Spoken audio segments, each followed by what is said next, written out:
أعوذ بالله من الشيطان الرجيم بسم الله الرحمن الرحيم رب اشرح لي صدري ويسر لي أمري واحلل عقدة من لساني يفقهوا قولي. تو انشاءاللہ تعالی تلاوت کے ساتھ ہم ٹرانسلیشن شروع کرتے ہیں جی. أعوذ بالله من الشيطان الرجيم بسم الله الرحمن الرحيم واعلموا أنما غنمتم من شيء فأن لله خمسه وللرسول ولذي القربى واليتامى والمساكين وابن السبيل إن كنتم آمنتم بالله وما أنزلنا على عبدنا يوم الفرقان يوم التقى الجمعان والله على كل شيء قدير.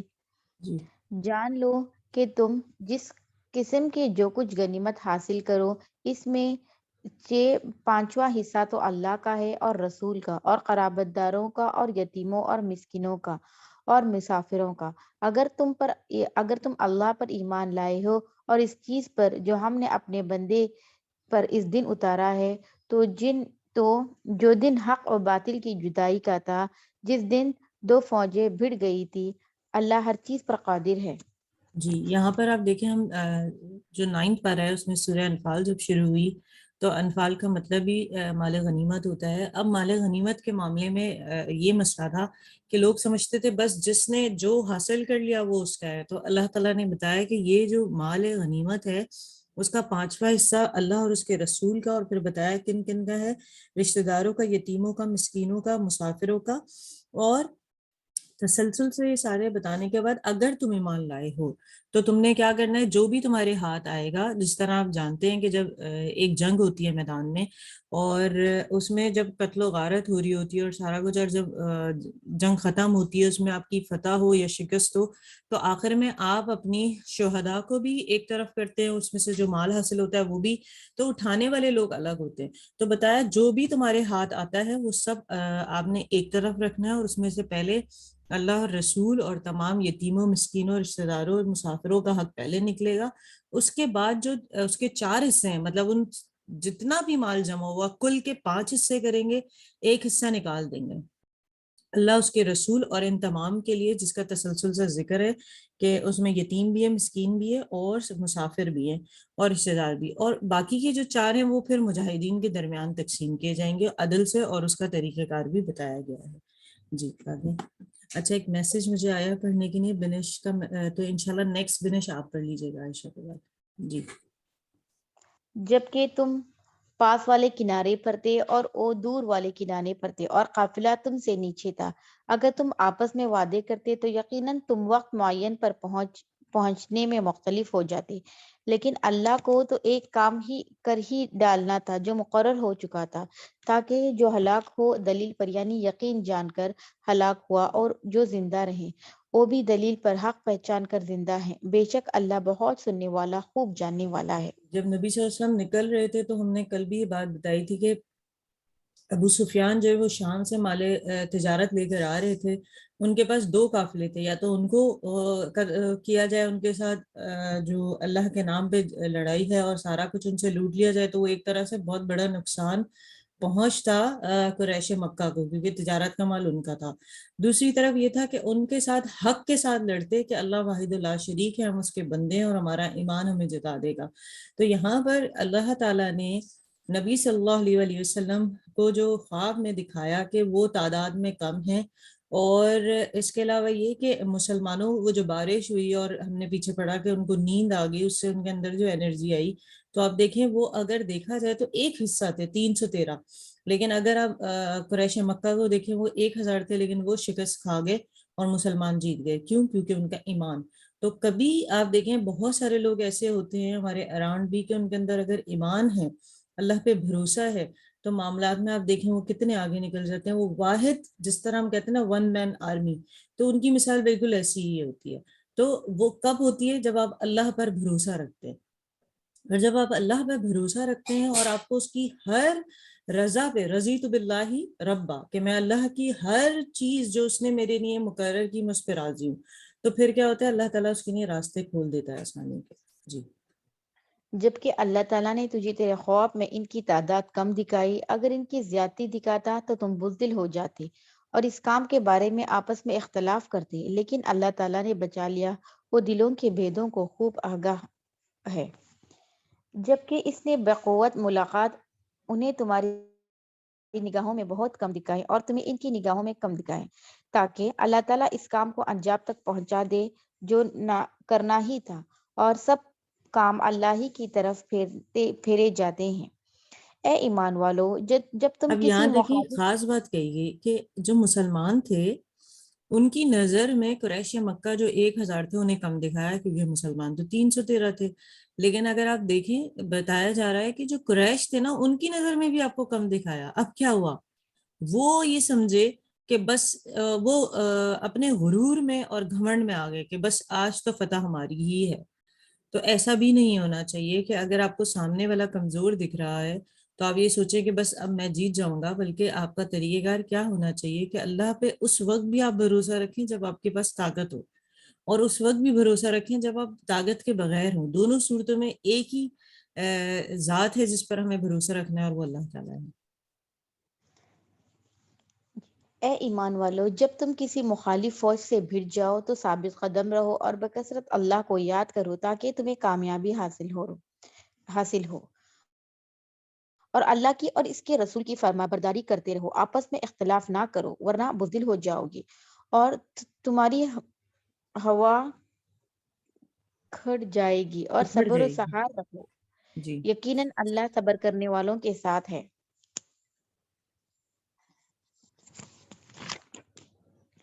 ان لوگوں جیسے نہ بنو جو اتراتے ہوئے اور لوگوں میں خود نمائی کرتے ہوئے اپنے گھروں سے چلے اور اللہ کی راہ سے روکتے تھے.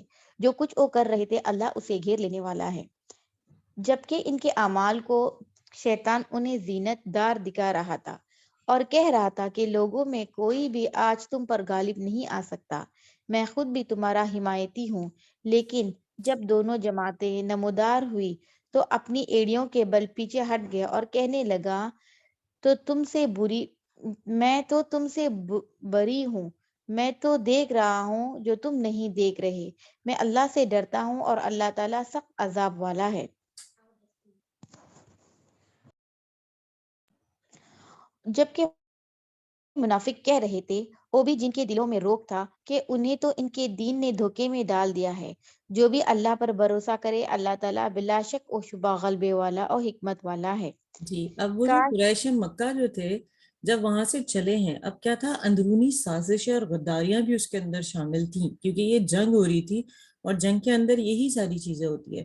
اب کیا تھا کہ آپ دیکھیں قریش مکہ، مکہ سے مدینہ کافی دور ہے، ہم سب سفر پہ گئے، ہم نے اس کو دیکھا ہے.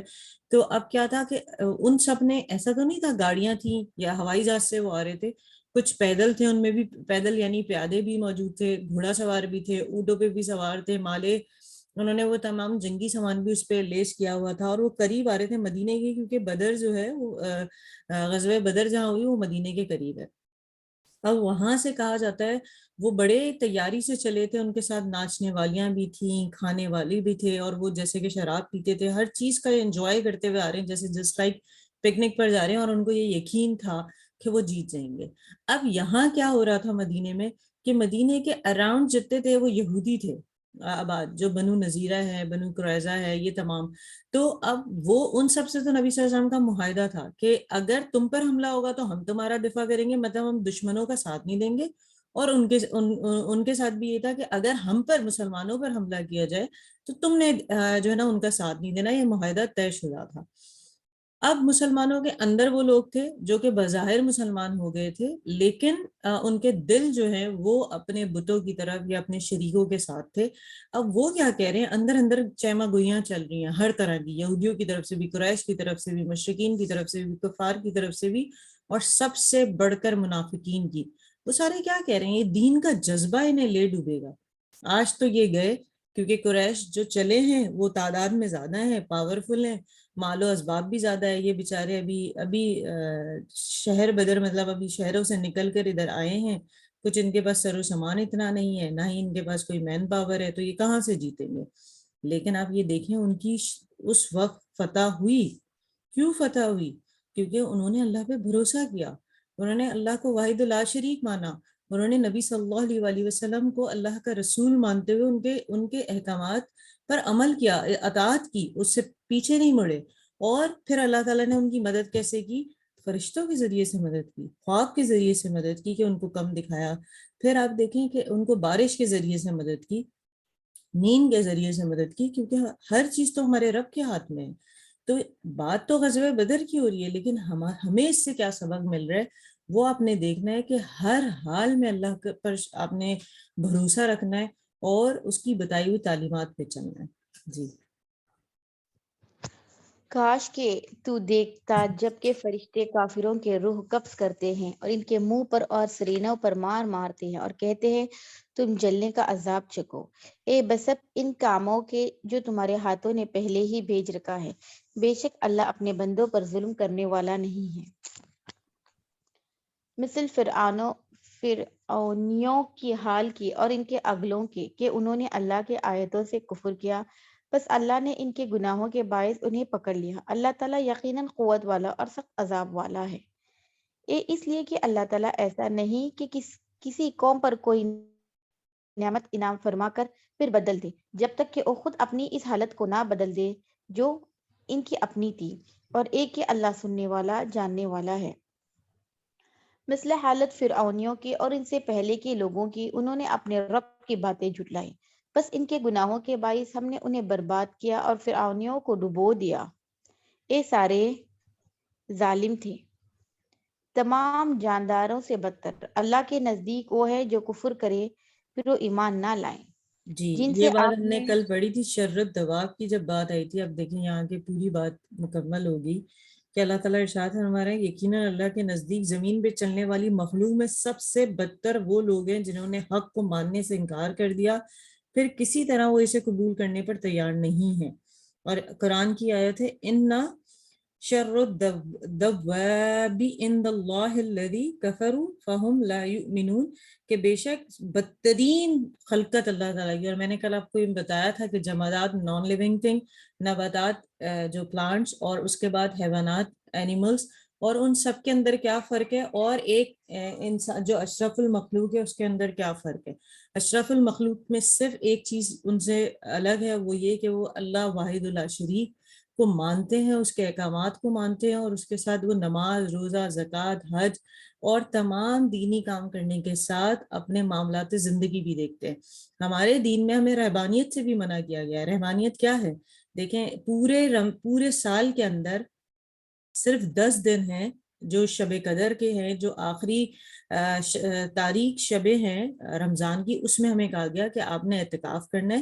اعتکاف کرنے کا حکم بھی کیا ہے کہ پورے علاقے میں سے اگر کوئی ایک شخص بیٹھ گیا تو سب کو ہی ثواب ملے گا، لیکن اگر کوئی بھی نہ بیٹھا تو یہ کیونکہ یہ ہوتا ہے فرض کفایہ، تو پھر دوسروں کو اس کا گناہ ملے گا. جیسے نماز جنازہ میں سے پورے علاقے میں سے کوئی ایک شخص بھی شریک ہو گیا تو پھر کسی پر کوئی جو ہے گناہ اور وہ نہیں ہے، لیکن اگر کوئی بھی شریک نہ ہو تو پھر وہ جو ہے فرض کفایہ کی طرح ان کو اس کی سزا ملنے والی ہے.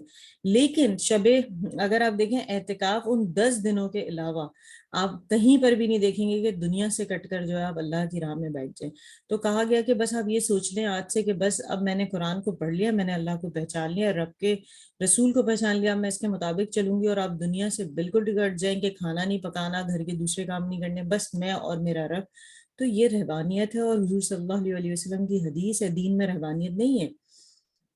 انسان کو اللہ تعالیٰ نے دین کے کام کے ساتھ دنیا ساتھ معتدل طریقے سے لے کر چلنے کا حکم دیا ہے، تو وہ اشرف المخلوق ہے. مثال کے طور پر اگر آپ دیکھیں عبادات کی نہیں تو اللہ تعالیٰ کے پاس ایک خلقت موجود ہے جو فرشتے ہیں، وہ تو کچھ بھی نہیں کرتے، وہ صرف اللہ کی حمد و ثنا کرتے ہیں اور اللہ تعالیٰ کی فرما بردار بھی ہیں. انسان کو اشرف المخلوق اس لیے بنایا کہ اگر مرد ہے تو وہ بیوی بچے، ماں باپ، بہن بھائی، رشتہ دار، سارے صلہ رحمی کے رشتے، دوست، احباب، پڑوسی، رشتہ دار سب رکھتا ہے، اور سب کے حقوق ہیں ان سب کو ادا کرنا ہے. اسی طرح عورت کے لیے بھی ہے، دونوں کی ذمہ داریاں بھی الگ ہے. عورت گھر چلانے کے لیے بچوں کی تربیت دیکھے گی، گھر کے معاملات دیکھے گی، مرد باہر کے معاملات دیکھے گا.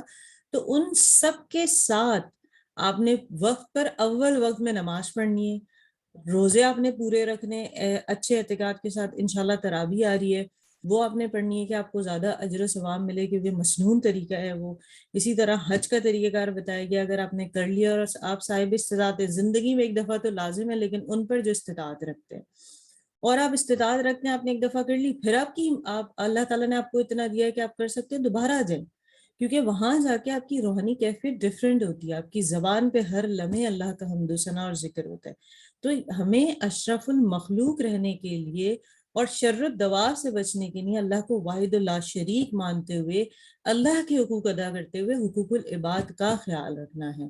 اور ایسے اللہ پر ایمان لانا ہے کہ اللہ نے جس چیز کا حکم دیا اس پر عمل کرنا ہے، جس چیز سے روک دیا اس سے رکنا ہے. نبی صلی اللہ علیہ وسلم کی سنت پر ایسے عمل کرنا ہے جیسے ہم جانتے ہیں کہ جب ہم سو کر اٹھے تو اس کی اپنی دعا ہے، پھر ہم نے وضو بنایا اس کی اپنی دعا ہے، واش روم کے اندر گئے اس کی اپنی دعا ہے، باہر نکلے اس کی اپنی دعا ہے، کھانا بنا رہے ہیں، باہر جا رہے ہیں، گھر میں آ رہے ہیں، سفر کر رہے ہیں، ہر ایک چیز کی دعا نبی صلی اللہ علیہ وسلم نے ہمیں سکھائی. اور کیوں سکھائی؟ کہ ہم خود کو اور اپنے بچوں کو پروٹیکٹ کر سکیں. تو وہ دعائیں اپنے بچوں کو لازم سکھائیں، یہ دین کا حصہ ہے. اور اس کے ساتھ معاملہ فہم رہے، کوئی آپ سے غلط بات کر رہے درگزر سے کریں، کوئی بات آپ کو پسند نہیں آ رہی، صبر کریں، صبر کا اپنا اجر ہے. تو ان تمام چیزوں کے ساتھ آپ نے سوشل ہونا ہے. اگر آپ سوشل ہو کے دنیا کے اندر فساد پھیلا رہے ہیں کسی بھی ریزن میں، تو وہ غلط ہے. آپ کو مومن بن کر چیزوں کے ساتھ چلنا ہے کہ لوگ آپ کو آئیڈیل بنائیں، اور آپ کی جب ذکر ہو آپ کے غیر موجودگی میں تو وہ خیر کے ساتھ ہو. دیکھیں ہر ایک کا ذکر غیر موجودگی میں ہوتا ہے، کسی کا خیر میں اور کسی کا شر میں. ہمیشہ کوشش کریں. جب میں کلاس 8 میں تھی تو میری ایک ٹیچر تھی، اور وہ انہوں نے مجھے ایک بڑی پیاری بات کی جو مجھے آج تک یاد ہے. وہ کہتی ہیں بیٹا بچے نا، کوئی بھی انسان ہو، وہ دو وجوہات کی بنا پر یاد رکھا جاتا ہے، یا تو اچھائی میں یا برائی میں. ہمیشہ کوشش کرنا کہ تمہیں لوگ اچھے طریقے سے یاد کریں، اچھے الفاظ میں یاد کریں جب آپ وہاں آپ کی غیر موجودگی ہو. تو کوشش کریں آپ کی جو مثال ہے وہ ایسی ہو، وہ اپنی ذات کے لیے نہ ہو، کیونکہ ہمارا کوئی بھی عمل تعریف کے لیے نہیں ہے، ہمیں صرف اجر اللہ رب العزت سے چاہیے، لیکن اپنی ذات کو بااخلاق بنائیں. تو آگے چلتے ہیں.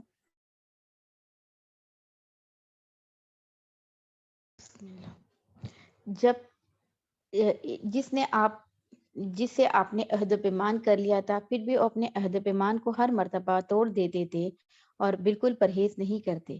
بس جب کبھی تو لڑائی میں ان پر غالب آ جائے، انہیں ایسی مار مار کہ ان کے پچھلے بھی بھاگ کھڑے ہوں. ہو سکتا ہے کہ وہ عبرت حاصل کرے. اور اگر تجھے کسی قوم کے خیانت کا ڈر ہو تو برابری کی حالت میں ان کا عہد نامہ توڑ دے. اللہ تعالیٰ خیانت کرنے والوں کو پسند نہیں کرتا. جی، کافر ایک خیال نہ کیا ہے کرے. کہ جو خیانت ہے، اگر دیکھا جائے جس طرح میں نے آپ کو بتایا کہ جو یہودی تھے ان کو یہ پتا تھا کہ آخری نبی جس ملک میں آئیں گے ادھر کھجور کے بڑے درخت ہوں گے اور ہریالی ہوگی، تو انہوں نے اس چیز کو دیکھتے ہوئے تورات زبور انجیل میں وہ مدینے میں آباد ہو گئے تھے. اور یہی ہوا کہ جب ظلم و ستم مکہ میں بڑھے تو نبی صلی اللہ علیہ وسلم ہجرت کر کے مدینے میں آ گئے. اور جب نبی صلی اللہ علیہ وسلم مدینے میں آئے تو ان کے اراؤنڈ جو قبیلے تھے وہ یہودیوں کے بھی موجود تھے. اب ان کے ساتھ جو عہد ہوا تھا جس کا ہم ذکر کر رہے تھے کہ بھئی تم پر حملہ ہوگا تو ہم جو ہے تمہارے مخالفین کا ساتھ نہیں دیں گے، ہم پر ہوگا تو آپ نے مخالفین کا ساتھ نہیں دینا. اب وہ عہد توڑ رہے ہیں. کیا کر رہے ہیں کہ وہ ان کے ساتھ جس طرح غداری ہوتی ہے یا انڈر دا ٹیبل ڈسکشنز ہوتی ہیں وہ ہو رہی ہیں.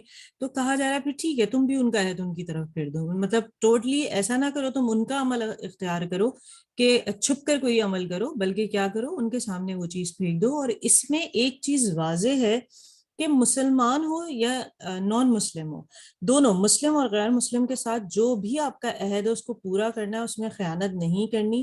اور ریزن یہ بتایا جا رہا ہے کہ اللہ تعالیٰ جو ہے پسند نہیں کرتا. اگر آپ دیکھیں ان اللہ لا یحب الخائنین، کہ اللہ تعالیٰ خیانت کرنے والوں کو پسند نہیں کرتا ہے. تو بالخصوص ایک عہد کی بات ہو رہی ہے، اور عہد بہت سارے ہم کرتے ہیں. جیسے کہ اگر آپ دیکھیں ایک مرد اور ایک عورت ایک عہد نکاح کے ذریعے ایک دوسرے کے اس میں آتے ہیں نا نکاح میں، تو وہ عہد بھی آپ نے پورا کرنا ہے کہ اس کے لیے باعث رحمت اور خیر بننا ہے، اس میں خیانت نہیں کرنی. اسی طرح کسی کا مال آپ کے پاس آ گیا اس میں خیانت نہیں کرنی. یہ چیزیں تو ہماری کلیئر ہیں.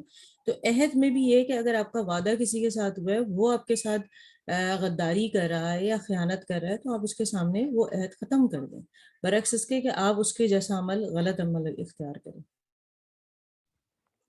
کافر یہ خیال نہ کرے کہ وہ بھاگ نکلے، یقیناً وہ عاجز نہیں کر سکتے۔ تم ان کے مقابلے کے لیے اپنی طاقت بھر قوت کی تیاری کرو اور گھوڑوں کی تیار گھوڑوں کے تیار رکھنے کی، کہ اس سے تم اللہ کے اور اپنے دشمنوں کو خوف زدہ رکھ سکو، اور ان کے سوا اوروں کو بھی جنہیں تم نہیں جانتے۔ اللہ انہیں خوب جان رہا ہے، جو کچھ بھی اللہ کی راہ میں صرف کرو گے وہ تمہیں پورا پورا دیا جائے گا اور تمہارا حق نہ مارا جائے گا۔ جی، یہاں پر بتایا اگر جا رہا ہے مقابلے کے لیے ہمیشہ تیار رہنا چاہیے، کیونکہ جب غزوہ بدر ہوئی تھی تو یہ جو مسلمان تھے پہلے سے تیار نہیں تھے، ابھی ان کو ہجرت کیے ہوئے زیادہ سال نہیں ہوئے تھے، مدینہ آئے ہوئے، ان کے پاس مال و اسباب بھی نہیں تھے، طاقت بھی نہیں تھی، اتنے افراد بھی نہیں تھے۔ تو اگر اللہ تعالیٰ پہلے سے اناؤنسمنٹ کر دیتے کہ بھئی تم نے جانا ہے بدر میں، اور قریش مکہ کے ساتھ تمہاری جنگ ہے، اور ادھر جو لوگ آ رہے ہیں وہ تعداد میں تم سے زیادہ ہے، تو شاید ان کی ہمت ہار جاتی۔ یہ ایک کوئک ڈیسیجن تھا، اور اس طرح تھا کہ جب وہ مدینے سے نکلے تب بھی اسی گمان میں تھے کہ ہم نے وہ جو شام سے ابو سفیان اپنا تجارت کا مال لے کر آ رہے ہیں اس قافلے پر جانا ہے یا بدر کی طرف جانا ہے، اور پھر اللہ تعالیٰ نے ان کو وہاں پہنچایا۔ یہاں ہمیں کیا چیز مل رہی ہے، سم ٹائم جو ایکسیڈنٹلی یا سڈنلی جو چیزیں ہوتی ہیں وہ ہمارے حق میں بہتر ہوتی ہیں، لیکن جب کبھی وہ خیر ہو اس کے اندر، یا کبھی آپ کو لگ رہا ہو کہ آپ کے لیے نہیں ہے، تو یاد رکھیں اس میں اللہ نے آپ کے لیے کوئی نہ کوئی خیر رکھی ہے۔ کیونکہ اگر آپ ہر برے اور اچھے حال میں اچھا گمان کریں گے، تو ایک بات یاد رکھیں، یہ حضور صلی اللہ علیہ وسلم کی احادیث کا مفہوم ہے، جس میں اللہ تعالیٰ نے ارشاد فرمایا کہ اللہ تعالیٰ تمہارے گمان کے ساتھ ہے، تم اچھا سوچو گے اچھا ہوگا، برا سوچو گے برا ہوگا، تو آلویز تھنک پازیٹیو۔ جی اگر وہ تجھ سے دغا بازی کرنا چاہیں گے تو اللہ تجھے کافی ہے، اسی نے اپنی مدد سے اور مومنوں سے تیری تائید کی ہے۔ ان کی دلوں میں باہمی الفت بھی اسی نے ڈالی ہے۔ زمین میں جو کچھ ہے تو اگر سارا کا سارا بھی خرچ کر ڈالتا تو بھی ان کے دل آپس میں نہ ملا سکتا۔ یہ تو اللہ ہی نے ان میں الفت ڈال دی، وہ غالب حکمتوں والا ہے۔ اے نبی، تجھے اللہ کافی ہے اور ان مومنوں کو جو تیرے پیروی کر رہے ہیں۔ جی، اے اس میں نبی، آپ دیکھیں یہ جو آیت ہے جس کے اندر بتائی جا رہی ہے، آیت نمبر ہے 23، آپ اس کو نوٹ ڈاؤن کر لیں، کہ بتایا جا رہا ہے یہ جو اللہ تعالیٰ نے آپ کے اندر اور ان کے درمیان باہم الفت و محبت ڈالی ہے، یہ اللہ کی نعمتوں میں سے ایک نعمت ہے۔ یہ انسان کے ہاتھ میں بھی نہیں ہے، یہ صرف اللہ تعالیٰ کے ہاتھ میں۔ آپ دیکھیں بہت سارے لوگ آپ کے اراؤنڈ ایسے ہوتے ہیں، یا آپ اپنے آپ کو بھی دیکھ لیں، بہت سارے لوگوں کے ساتھ آپ کے کچھ مسائل ہوتے ہیں، لیکن وقت جیسے ہی گزرتا ہے اللہ تعالیٰ ان کا ایک پازیٹیو سائڈ آپ کو دکھاتا ہے، یا آپ کا انہیں دکھاتا ہے، اور آپ دیکھیں چیزیں اپنی جگہ پر آنا شروع ہو جاتی ہیں۔ تو یہ انسان کے ہاتھ میں نہیں ہوتا، یہ اللہ تعالیٰ کے ہاتھ میں۔ اب آپ سوچیں جو لوگ کافر تھے ان کی کتنی زیادہ نبی صلی اللہ علیہ وسلم کے ساتھ دشمنی تھی، کہ وہ تو ان کو قتل کرنا چاہتے تھے۔ کتنی بار ایسا ہوا ہے جب وہ ہجرت کرنے کے لیے نکلے تب بھی ان کے پیچھے لوگ تھے کہ انہیں قتل کر دیں، جب نبی صلی اللہ علیہ وسلم جو ہے جنگوں میں آئے تب بھی وہ یہی چاہتے تھے، لیکن آپ دیکھیں جب وہ ایمان لے کر آگے تو وہ ان کے لیے اپنی جانوں سے زیادہ عزیز نبی صلی اللہ علیہ وسلم ہو گئے۔ تو آپ سوچیں کہ ایک اس حد تک دشمنی اور اس حد تک محبت، اور اللہ تعالیٰ کہہ رہا ہے یہ ڈالنے والی ذات صرف میری ہے، اس میں تمہارا کوئی کمال نہیں ہے۔ جی اے نبی، ایمان والوں کو جہاد کا شوق دلاؤ۔ اگر تم میں 20 صبر کرنے والے ہوں گے، 20 بھی صبر کرنے والے ہوں گے تو 100 پر غالب رہیں گے، اور اگر تم میں 100 ہوں گے تو 1000 کافروں پر غالب رہیں گے، اس واسطے کہ وہ بے سمجھ لوگ ہیں۔ اچھا، اب اللہ تمہارا بوجھ ہلکا کرتا ہے، وہ خوب جانتا ہے کہ تم نے ناتوانی ہے، بس اگر تم میں 100 صبر کرنے والے ہوں گے تو وہ 200 پر غالب رہیں گے، اور اگر تم میں سے 1000 ہوں گے تو اللہ کے حکم سے 2000 پر غالب رہیں گے۔ اللہ صبر کرنے والوں کے ساتھ ہے۔ جی، یہاں پر آیت نمبر جو تھی وہ 23 نہیں 63 تھی، اور دوسری آگے آپ دیکھیں اس کے بعد نبی صلی اللہ علیہ وسلم کی اتباع آ رہی ہے 64 میں، اور اس کے بعد بتایا جا رہا ہے اب جو نبی صلی اللہ علیہ وسلم کے ساتھ لوگ ہیں ان کے ایمان کے حساب سے اگر 1 ہیں تو 2 پہ، اگر 100 ہیں تو 200 پر، 1000 ہیں تو 2000 پہ، مطلب ان کی تعداد ڈبل کر دی گئی کہ وہ اتنے لوگوں پر غالب آ جائیں گے کہ ایک شخص کے اندر ڈبل کی قوت اللہ تعالیٰ پیدا کر دے گا. جی. نبی کے ہاتھ میں قیدی نہیں چاہیے جب تک کہ ملک میں اپنی خونریزی خونریزی خون ریزی. خونریزی جی. خونریزی کی جنگ نہ ہو جائے. تم تو دنیا کے مال چاہتے ہو اور اللہ کا ارادہ آخرت کا ہے، اور اللہ زور اور با حکمت ہے. اگر پہلے ہی سے اللہ کی طرف سے بات لکھی ہوئی نہ ہوتی تو جو کچھ تم نے لیا ہے اس بارے میں تمہیں کوئی بڑی سزا ہوتی. بس جو کچھ حلال اور پاکیزہ غنیمت تم نے حاصل کی ہے خوب کھاؤ پیو اور اللہ سے ڈرتے رہو، یقیناً اللہ غفور الرحیم ہے.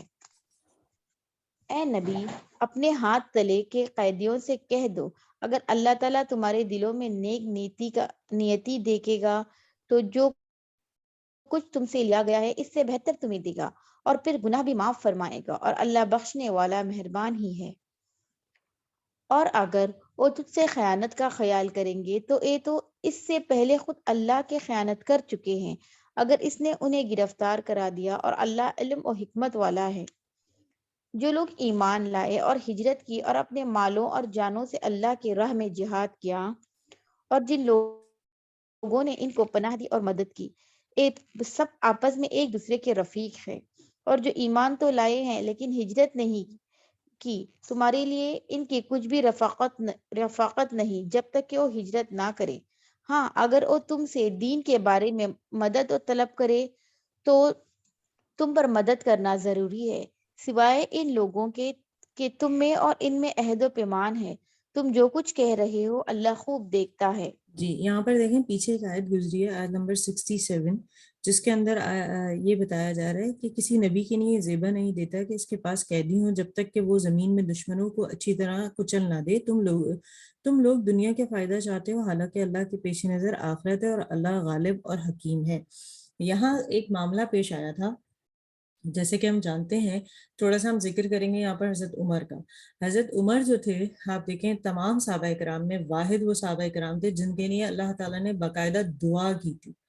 اللہ تعالیٰ کے رسول صلی اللہ علیہ وسلم نے باقاعدہ دعا کی تھی، اور وہ دعا کیا تھی کہ نبی صلی اللہ علیہ وسلم نے دعا کی، اے اللہ یہ عمر بن خطاب یا عمر بن ابو جہل دونوں ہی طاقتور تھے اس وقت اور ایمان نہیں لائے تھے، ان میں سے کوئی ایمان لے آئے.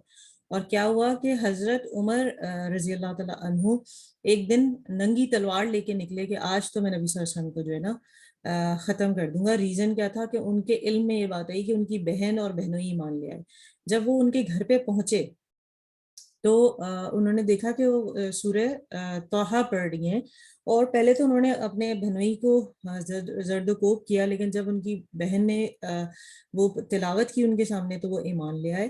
اور اس کے بعد ایمان کے ساتھ وہ نبی صلی اللہ علیہ وسلم کی طرف لوٹے، اور ایمان لانے کے بعد وہ ایسے جو ہے صحابی تھے کہ جس دن وہ ایمان لے کر آئے سارے لوگ چھپ کر دین کی تبلیغ کر رہے تھے. مطلب نبی صلی اللہ علیہ وسلم اور چند چنیدہ آٹے میں نمک کے برابر مسلمان ہوئے تھے جو نبی صلی اللہ علیہ وسلم کے ساتھ چھپ کے ملا کرتے تھے مکہ میں، اور لوگوں کے سامنے عیا نہیں تھا کہ یہ ایمان لے آئے ہیں اور نبی صلی اللہ علیہ وسلم ہمارے جو ہے اللہ تعالیٰ کی طرف سے مبعوث نبی ہیں. تو حضرت عمر جس دن ایمان لے کر آئے تو حضرت عمر رضی اللہ تعالیٰ عنہ خانہ کعبہ میں گئے اور بیت اللہ جا کے انہوں نے تلوار نکالی، اور انہوں نے تلوار نکال کے کہا کہ میں عمر بن خطاب آج ایمان لے آیا ہوں، ہے کوئی جو مجھ سے مقابلہ کرے؟ تو کوئی ان کے مقابلے میں نہیں آیا کیونکہ وہ بہت نڈر تھے. اب جب وہ ایمان لے آئے تو ان کا ایمان اتنا زیادہ تھا کہ حضور صلی اللہ علیہ وسلم کی یہ حدیث ہے کہ میں خاتم النبی ہوں، اگر کہ کوئی میرے بعد نبی ہوتا تو وہ عمر ہوتا. ان کے اندر اتنی زیادہ اللہ تعالیٰ نے صلاحیت رکھی تھی. اور جب نبی صلی اللہ علیہ وسلم کا انتقال بھی ہوا اس کے بعد ابو بکر صدیق رضی اللہ تعالیٰ عنہ جو ہے خلیفہ بنے، اور اس کے بعد خلیفہ دوم جو تھے وہ حضرت عمر تھے. اور حضرت عمر کا کہنا یہ تھا کہ جب انہوں نے خطاب کیا عوام سے تو انہوں نے کہا کہ اگر دیکھو یہ تیر نکالا انہوں نے کہا دیکھو یہ کتنا سیدھا ہے، اگر تم کبھی بھی عمر کے اندر کوئی ٹیڑھ دیکھو تو اس تیر کی طرح سیدھا کر دیں. تو سم ٹائم آپ یہ بات یاد رکھیں، اگر آپ دین سے جڑے ہوتے ہیں اور آپ سے کوئی غلطی ہو جاتی ہے ایک انسان ہونے کے ناطے، اور لوگ آپ کو جب ٹوک رہے ہوتے ہیں، تو سم ٹائم آپ سوچتے ہیں واقعی میں دین سے جڑی ہوں اس لیے مجھے ان کی یہ بات سننی پڑتی ہے، تو آپ ہمیشہ یاد رکھیں آپ نے ایک سفید لباس پہنا ہوا ہے یا سفید عبایا پہنا ہوا ہے وائٹ کلر کا، اس میں کیا ہوتا ہے ذرا سی دھول بیٹھتی ہے تو نظر آتی ہے، لیکن اگر آپ نے بلیک پہنا ہو تو کچھ نظر نہیں آتا. تو آپ شکر گزار رہے ہیں ایسے بندوں کی جو وہ آپ کے اوپر ٹونٹ کر رہے ہیں یا جس طرح کی بھی بات کر رہے ہیں، وہ کیا ہوتا ہے کہ آپ کی اصلاح ہو جاتی ہے.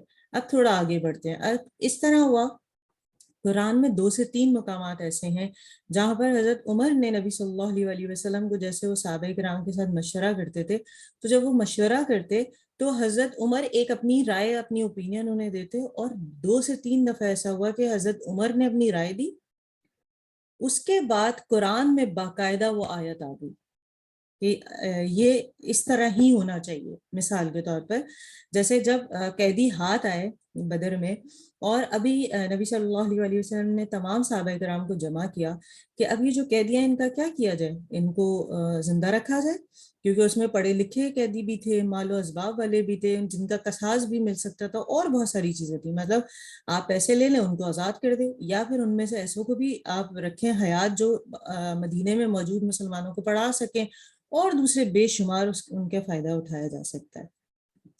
تو تمام صحابہ کرام اس بات پر ایگری تھے کہ ان کی گردنیں نہ اڑائی جائے.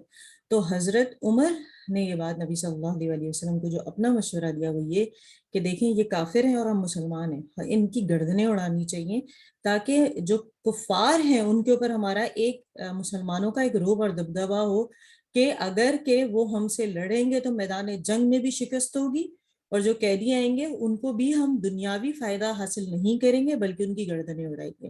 ابھی یہ مشورہ ہوا ہے، اس کے بعد آپ دیکھیں باقاعدہ یہ قرآن کی آیت نازل ہوئی ہے 67 کہ اللہ تعالیٰ نے نبی صلی اللہ علیہ وسلم سے ارشاد فرمایا کہ کسی بھی نبی کو زیب نہیں دیتا کہ اس کے پاس قیدی آئے اور زمین میں دشمنوں کو اچھی طرح کچل دے. مطلب ابھی دین اسلام کو بلند کرنے کا یہی طریقہ ہے کہ اسلام کا نام بلند ہو، کہ ان سے کوئی فائدہ حاصل نہ کیا جائے، مال و دولت دنیاوی فائدہ، بلکہ ان کی گردنیں اڑائی جائے. آگے آ رہا ہے تم لوگ دنیا کے فائدے چاہتے ہو، حالانکہ اللہ کے پیش نظر تو آخرت کا فائدہ ہے. تم جو نکلے تھے جنگ بدر میں اور اللہ نے تمہاری جو مدد کی تھی، کیوں؟ کیونکہ وہ واحد لا شریک غالب حکیم ہے. تو یہاں پر بھی وہی ہے، تو اس لیے تم اس چیز سے بچو. اور پھر تسلسل کے ساتھ آپ دیکھیں انبیاء نبی صلی اللہ علیہ وسلم کے بارے میں بات آئی کہ آپ کے ہاتھ میں جو بھی قیدی آتا ہے اس کو بہتر ہے کہ اس کے ساتھ کیا معاملہ کیا جائے، خیانت نہ کی جائے، اور اللہ تعالیٰ پھر لوگوں کے گناہوں کو بخش دیتا ہے. اور یہ تمام بات کرتے ہوئے اللہ تعالیٰ یہ جو اب آیت آئی ہے میثاق کی 72 آیت، اس میں آپ دیکھیں انصار اور مہاجرین کی بات ہے کہ مہاجرین نے کیا کیا تھا کہ وہ ہجرت کر آئے تھے اللہ کے نام پہ، اپنی تمام چیزیں مکے میں چھوڑ کر آگے تھے، گھر بار، کاروبار، اولاد، بیوی، بچے، ماں باپ، سب. اور انصار نے کیا کی تھی؟ انصار جو ہے اگر آپ دیکھیں اس کا مطلب ہی مدد کرنے والے، کہ انہوں نے مہاجرین کی مدد کی اور اسلام کا نام وہیں سے پھر بلند ہوا. جی آگے کی آیت پڑھتے ہیں. جی، کافر آپس میں ایک دوسرے کے رفیق ہے، اگر تم نے ایسا نہ کیا تو ملک میں فتنہ ہوگا اور زبردست فساد ہو جائے گا. جو لوگ ایمان لائے اور ہجرت کی اور اللہ کی راہ میں جہاد کیا اور جنہوں نے پناہ دی اور مدد پہنچائی، یہی لوگ سچے مومن ہیں، ان کے لیے بخشش ہے اور عزت کی روزی ہے. اور جو لوگ اس کے بعد ایمان لائے اور ہجرت کی اور تمہارے ساتھ ہو کر جہاد کیا، بس یہ لوگ بھی تم میں سے ہی ہے جو رشتے ناتے والے ہیں، ان میں سے بعض سے زیادہ نزدیک ہے اللہ کے حکم میں، بے شک اللہ تعالیٰ ہر چیز کا جاننے والا ہے. جی یہاں پر جو ہے آپ دیکھیں ہجرت اور جہاد کرنے والوں سچے جو مومن تھے، مسلمان تھے، ان کے لیے بخشش اور عمدہ رزق کا ذکر آیا ہے. الحمدللہ یہاں ہمارا رخ کمپلیٹ ہو گیا ہے. آگے سورہ توبہ آ رہی ہے، اور سورہ توبہ کی جو آیات ہے 129 ہے، رکوعات جو ہیں اس کے 16 ہے. یہ پورے قرآن کی واحد سورہ ہے جس سے پہلے حضرت جبرائیل امین نے نبی صلی اللہ علیہ وسلم کو بسم اللہ نہیں پڑھائی، نہ نبی صلی اللہ علیہ وسلم نے اس کو لکھواتے ہوئے بسم اللہ لکھوائی، کیونکہ شروع میں بسم اللہ نہیں لکھوائی گئی. اور اس کا ریزن یہ تھا کہ اس میں جو ہے امن کی علامات بتائی جائیں گی، اور جو جتنے شرک ہے، جو مشرکین ہیں ان کا ذکر آئے گا کہ انہوں نے ان کے ساتھ کیا معاملہ کرنا ہے، جو مشرکین اور کفار ہیں ان کے بارے میں بات آئے گی۔ تو یہ واحد قرآن کی سورہ ہے۔ کبھی کوئی آپ سے پوچھے کہ قرآن میں کوئی ایسی سورہ ہے جو بسم اللہ کے بغیر شروع ہو، تو سم ٹائم ہم وہ ہو جاتے ہیں پریشان کہ واقعی کوئی سورہ ہے۔ تو یاد رکھیں سورہ توبہ جو ہے اس میں واحد ایک سورہ ہے جس کے اندر بسم اللہ نہیں پڑھی جاتی۔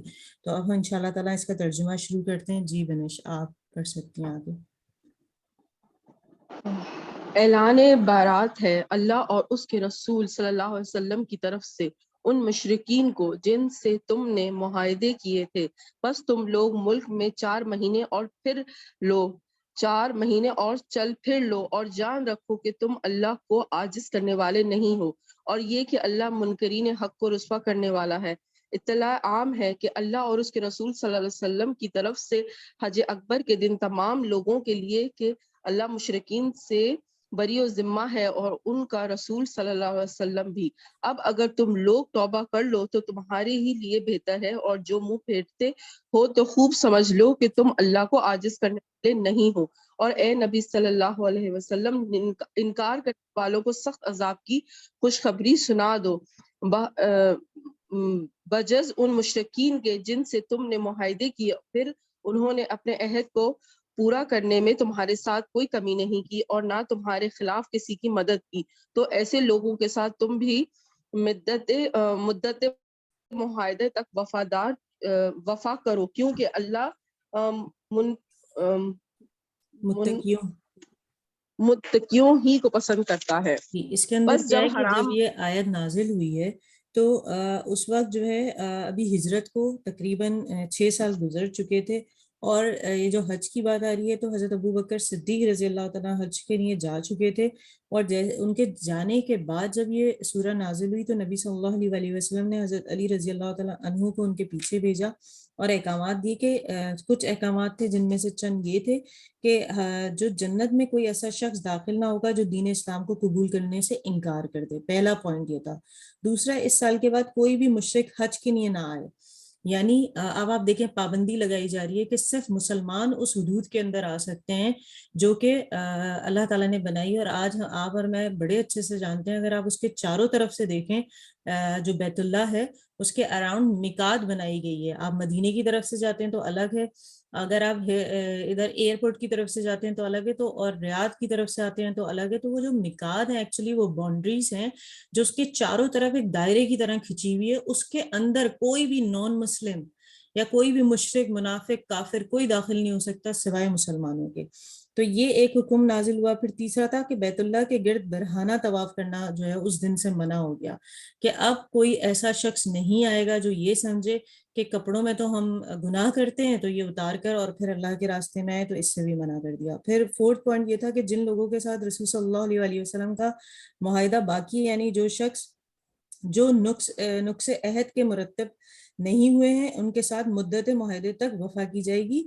تو یعنی اب کسی کے ساتھ مقرر کردہ یہ حدود تھی کہ بھئی آپ سے مزید 2 سال تک ہمارا معاہدہ ہے کہ آپ ادھر داخل ہو سکتے ہیں، ملاقات کر سکتے ہیں، تو اس وقت تک اسے جاری رکھا جائے گا۔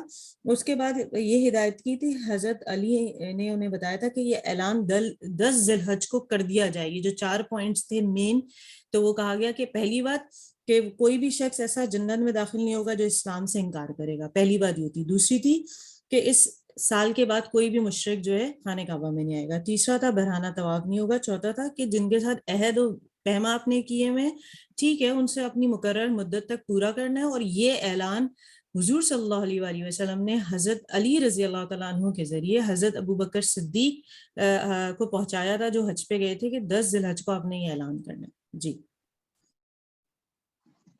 پس جب حرام مہینے گزر جائیں تو مشرکین کو قتل کرو جہاں پاڑ، اور انہیں پکڑو اور گھیرو اور ہر گھات میں ان کی خبر لینے کے لیے بیٹھو، پھر اگر وہ توبہ کر لیں اور نماز قائم کریں اور زکوٰۃ دیں تو انہیں چھوڑ دو، اللہ درگزر فرمانے والا اور رحم فرمانے والا ہے۔ اور اگر مشرکین میں سے کوئی شخص پناہ مانگ کر تمہارے پاس آنا چاہے تاکہ اللہ کا کلام سنے تو اس سے پناہ دے دو یہاں تک کہ وہ اللہ کا کلام سن لے، پھر اس کے مامن تک پہنچا دو۔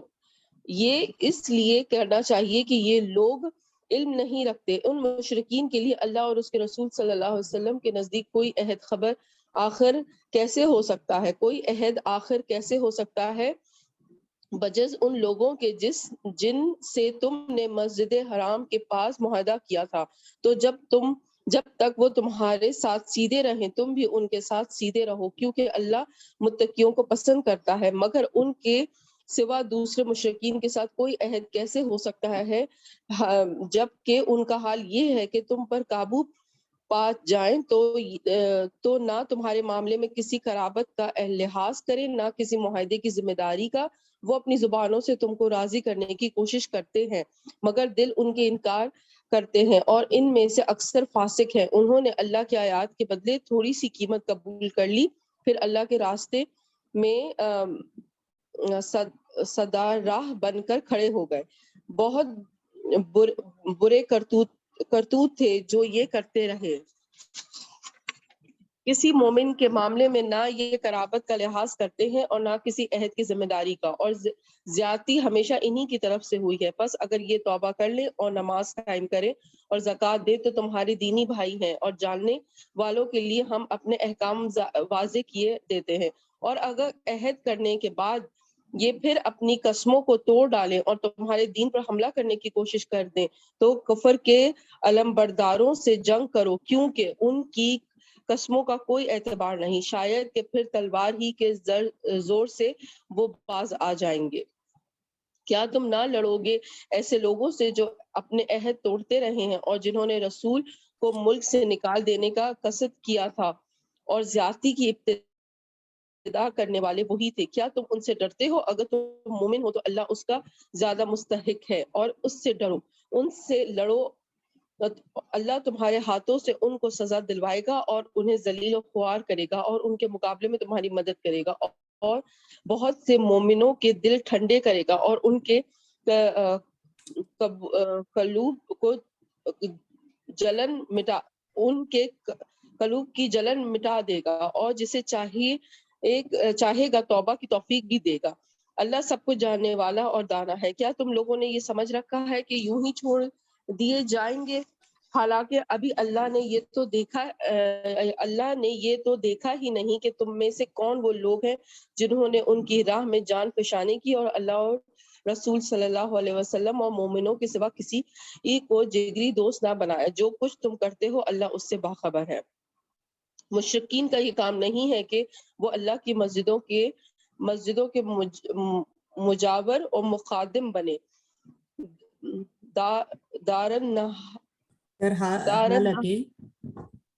نہالی کا اپنے اوپر وہ خود کفر کی شہادت دے رہے ہیں۔ ان کے تو سارے اعمال ضائع ہو گئے، اور جہنم میں انہیں ہمیشہ رہنا ہے۔ اللہ کی مسجدوں کے آباد کار مجادر و خادم تو وہی لوگ ہو سکتے ہیں جو اللہ اور روز آخرت کو مانے اور نماز قائم کریں، زکوٰۃ دیں اور اللہ کے سوا کسی سے نہ ڈریں۔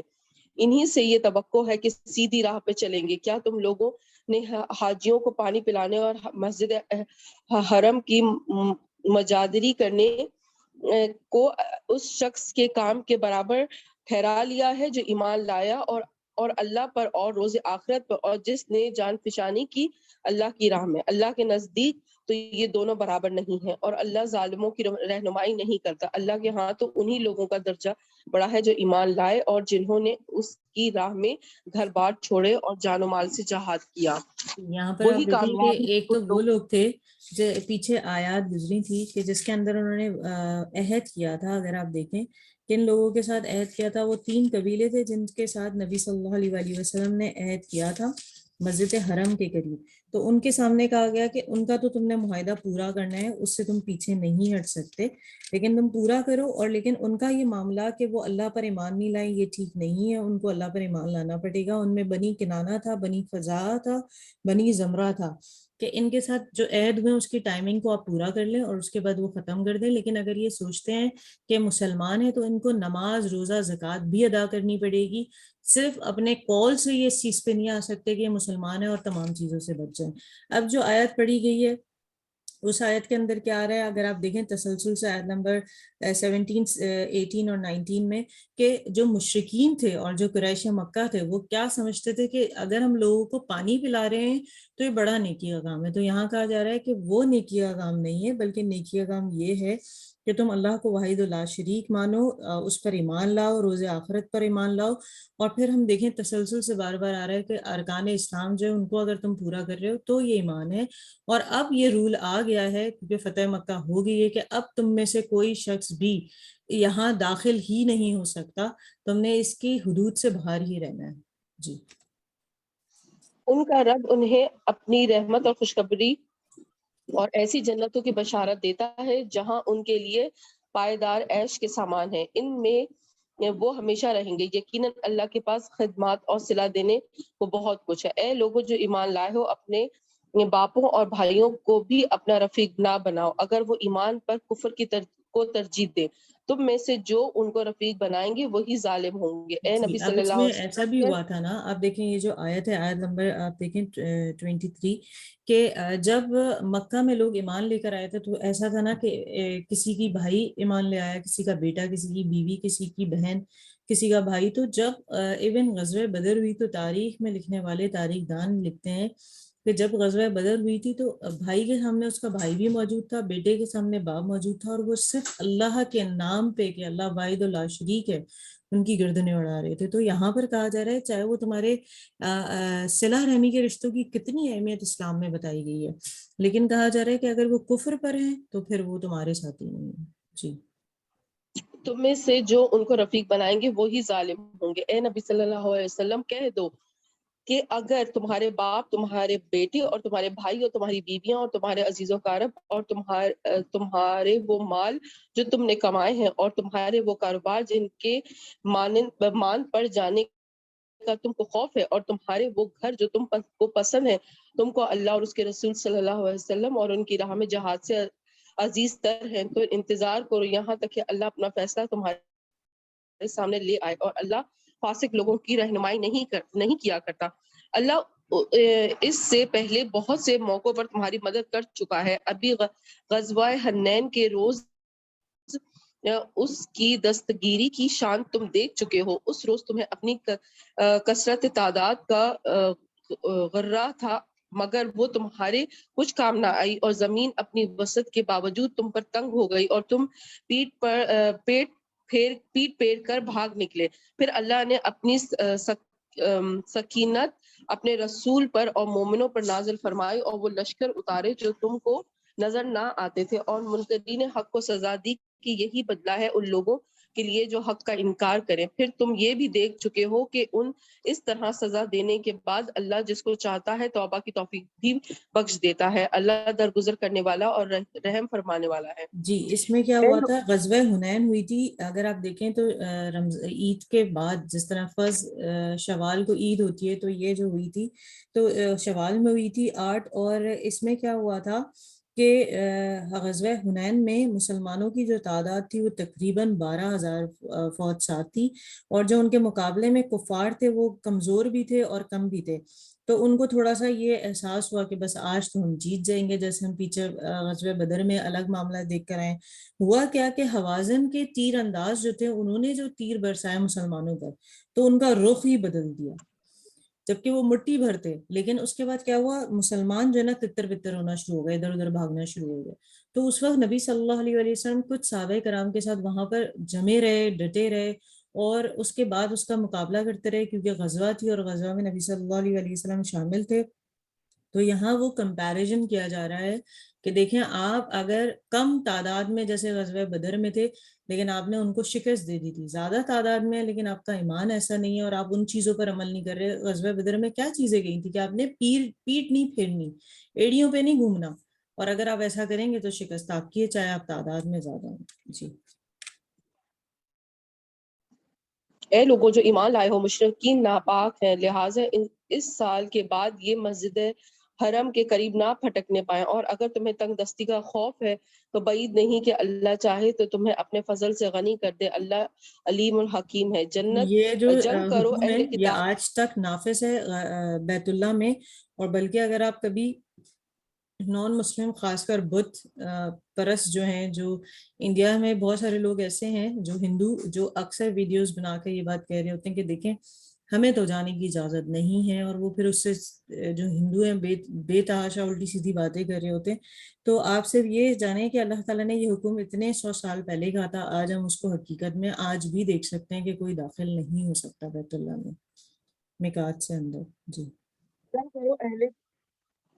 جنگ کرو اہل کتاب میں سے ان لوگوں کے خلاف جو اللہ اور روز آخر پر ایمان نہیں لاتے، اور جو کچھ اللہ اور اس کے رسول صلی اللہ علیہ وسلم نے حرام قرار دیا ہے اسے حرام نہیں کرتے، اور دین حق کو اپنا دین نہیں بناتے. ان سے لڑو یہاں تک کہ وہ اپنے ہاتھ سے جزیہ دیں اور چھوٹے بن کر رہیں. یہودی کہتے ہیں عزیر اللہ کا بیٹا ہے، اور عیسائی کہتے ہیں مسیح اللہ کا بیٹا ہے. یہ بے حقیقت باتیں ہیں جو وہ اپنی زبانوں سے نکالتے ہیں ان لوگوں کی دیکھا دیکھی جو ان سے پہلے کفر میں مبتلا ہوئے تھے.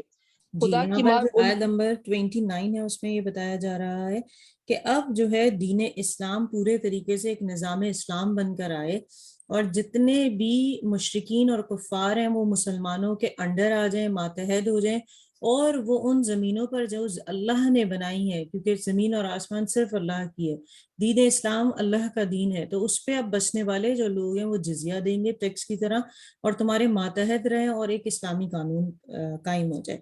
اب ہم الحمدللہ 10 پارے پہ پہنچے ہیں. یہاں تک ہم یہ تو بڑی بار پڑھ کر آئے کہ مسیح جو حضرت عیسیٰ علیہ السلام ہیں ان کو جو مشرکین ہیں وہ کہتے ہیں کہ نعوذ باللہ اللہ کا بیٹا ہے. یہاں ایک اور نبی کا ذکر ہے کہ عزیر جو ہیں ان کو بھی کہا جا رہا ہے اللہ کا بیٹا ہے. تو اس چیز سے روکا گیا ہے اور بتایا گیا ہے.